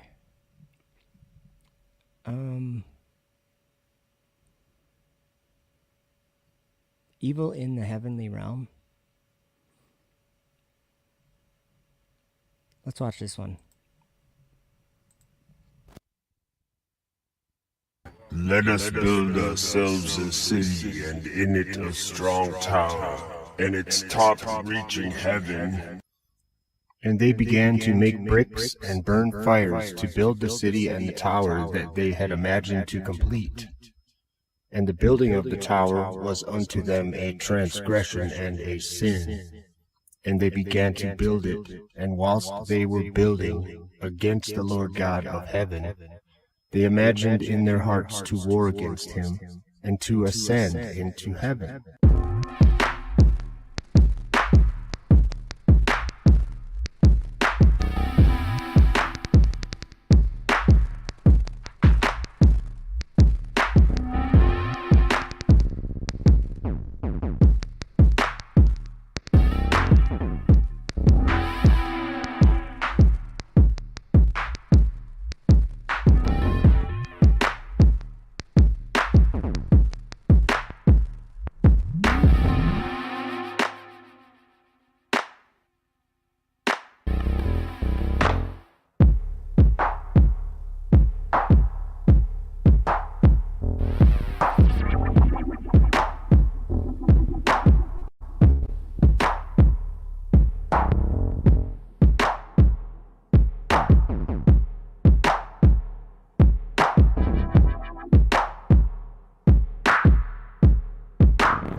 Oh, that music is horrible. Sorry, guys. That was awful. I don't know if that was even music. Whatever that was. It's out of here. Oh, look at Saturn is in a bottomless pit. You guys understand why I say that, right? It's in... The solar system is a bottomless pit.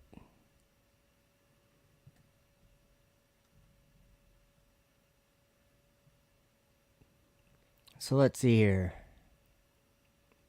This one's called The Ending, and it's got a picture of Trump on it, so we'll have to see what it is. I think it's a good one.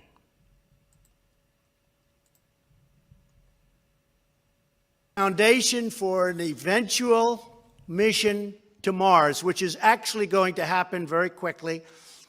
And, you know, I've always said that rich guys seem to like rockets.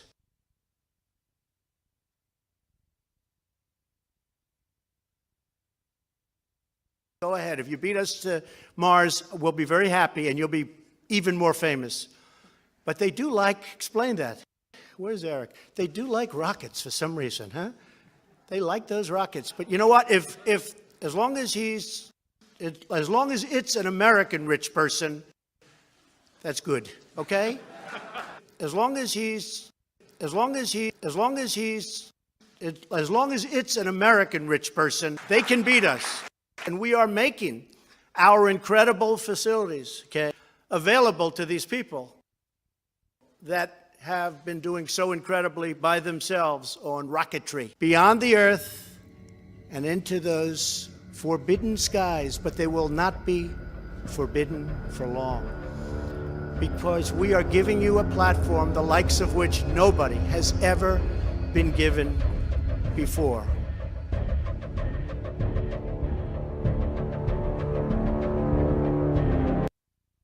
I just want to let you guys know what he's talking about. He's talking about SpaceX using NASA facilities. That's NASA is like not really launching their own stuff much. They did that SLS, but it just doesn't make sense for them to launch anything when SpaceX does it so cheap. I'm just saying that's why SpaceX is doing it, because they do it so cheap and reliable. And it just so happens to be a dragon that does all that, but it's like I've read about this before.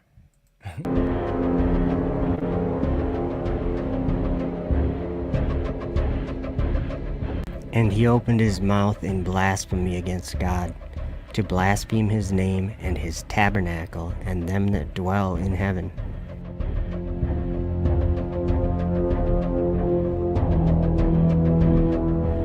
And there was war in heaven.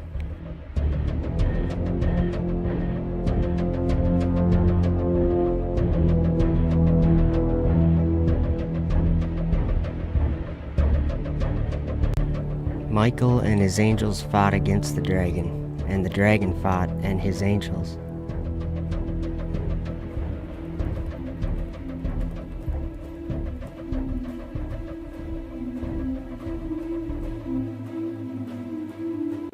And prevailed not, neither was their place found any more in heaven.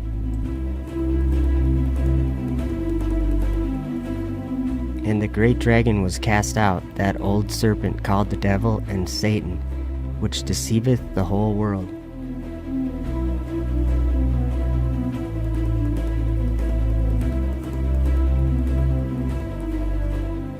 He was cast out into the earth, and his angels were cast out with him.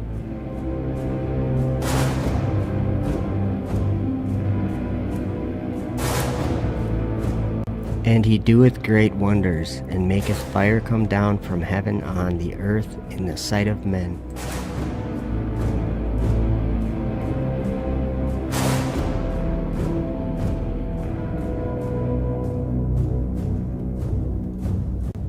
Woe to the inhabitants of the earth and of the sea, for the devil is come down unto you.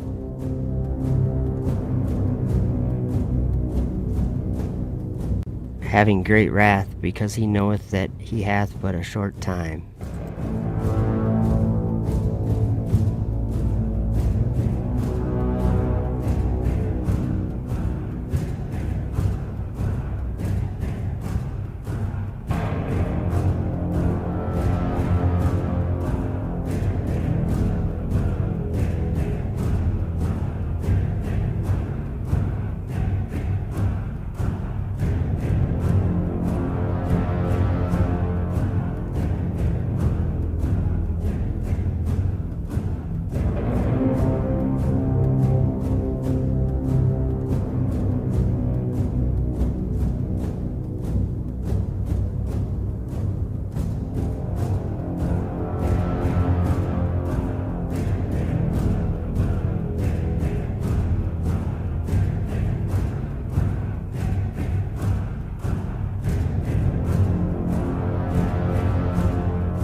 a future where we are a spacefaring civilization and out there among the stars.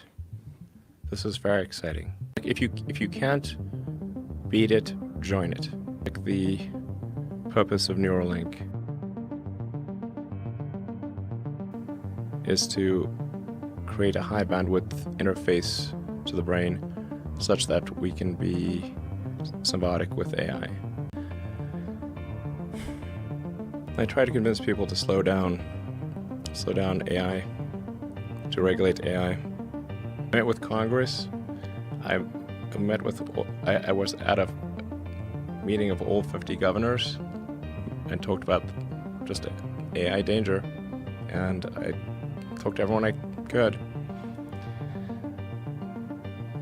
No one seemed to realize where this was going. And he shall speak great words against the Most High, and shall wear out the saints of the Most High, and think to change times and laws, and they shall be given into his hand until a time and times and the dividing of time. This was futile. I tried for years. Nobody listened. Maybe they will. So far they haven't. One thing is for sure, we will not control it. The merge scenario with AI is the one that seems like probably the best. And he causeth all, both small and great, rich and poor, free and bond, to receive a mark in their right hand or in their foreheads. I was really going on the warning quite a lot. I was warning everyone I could. And he opened his mouth in blasphemy against God, to blaspheme his name and his tabernacle and them that dwell in heaven. Now, if we do have a third layer, which is the AI extension of yourself, it will enable anyone who wants to have superhuman cognition. And there was given unto him a mouth speaking great things and blasphemies, and power was given unto him to continue 42 months. And if that's the case, then, and let's say billions of people do it,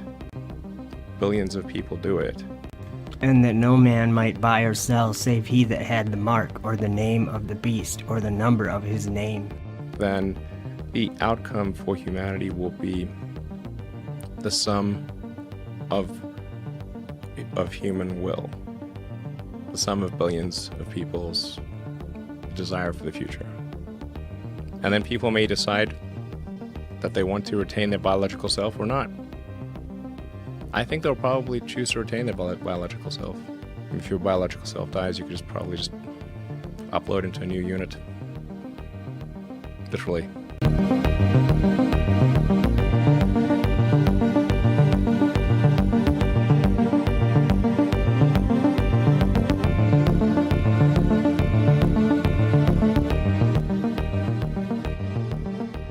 All right, so yeah, this is the end. This is the end of this stream, I mean. But yeah, so there's this for you to see. Start cam. Look out for this. I think Elon Musk said that it was guaranteed to be, I don't know what word he used, like entertaining or something like that, if it fails or if it doesn't. So all they're trying to do is see if they can reach orbital velocity with it, see if they can get it up to like probably just under 17,000 miles an hour without it like breaking into little pieces. We'll see what happens. Or if on the worst case scenario, if the sky breaks open. It was nice knowing you all in this world. Hopefully I know you in the next one. No, I don't know. I just because of what all these prophets wrote. That's why I got my radar on this stuff. So, that's it. Excuse me. It's late. 12:42 here. So you guys have a good one. Thanks for hanging out. I appreciate you listening. And we'll talk with you next time, I suppose. All right, thanks. See you later.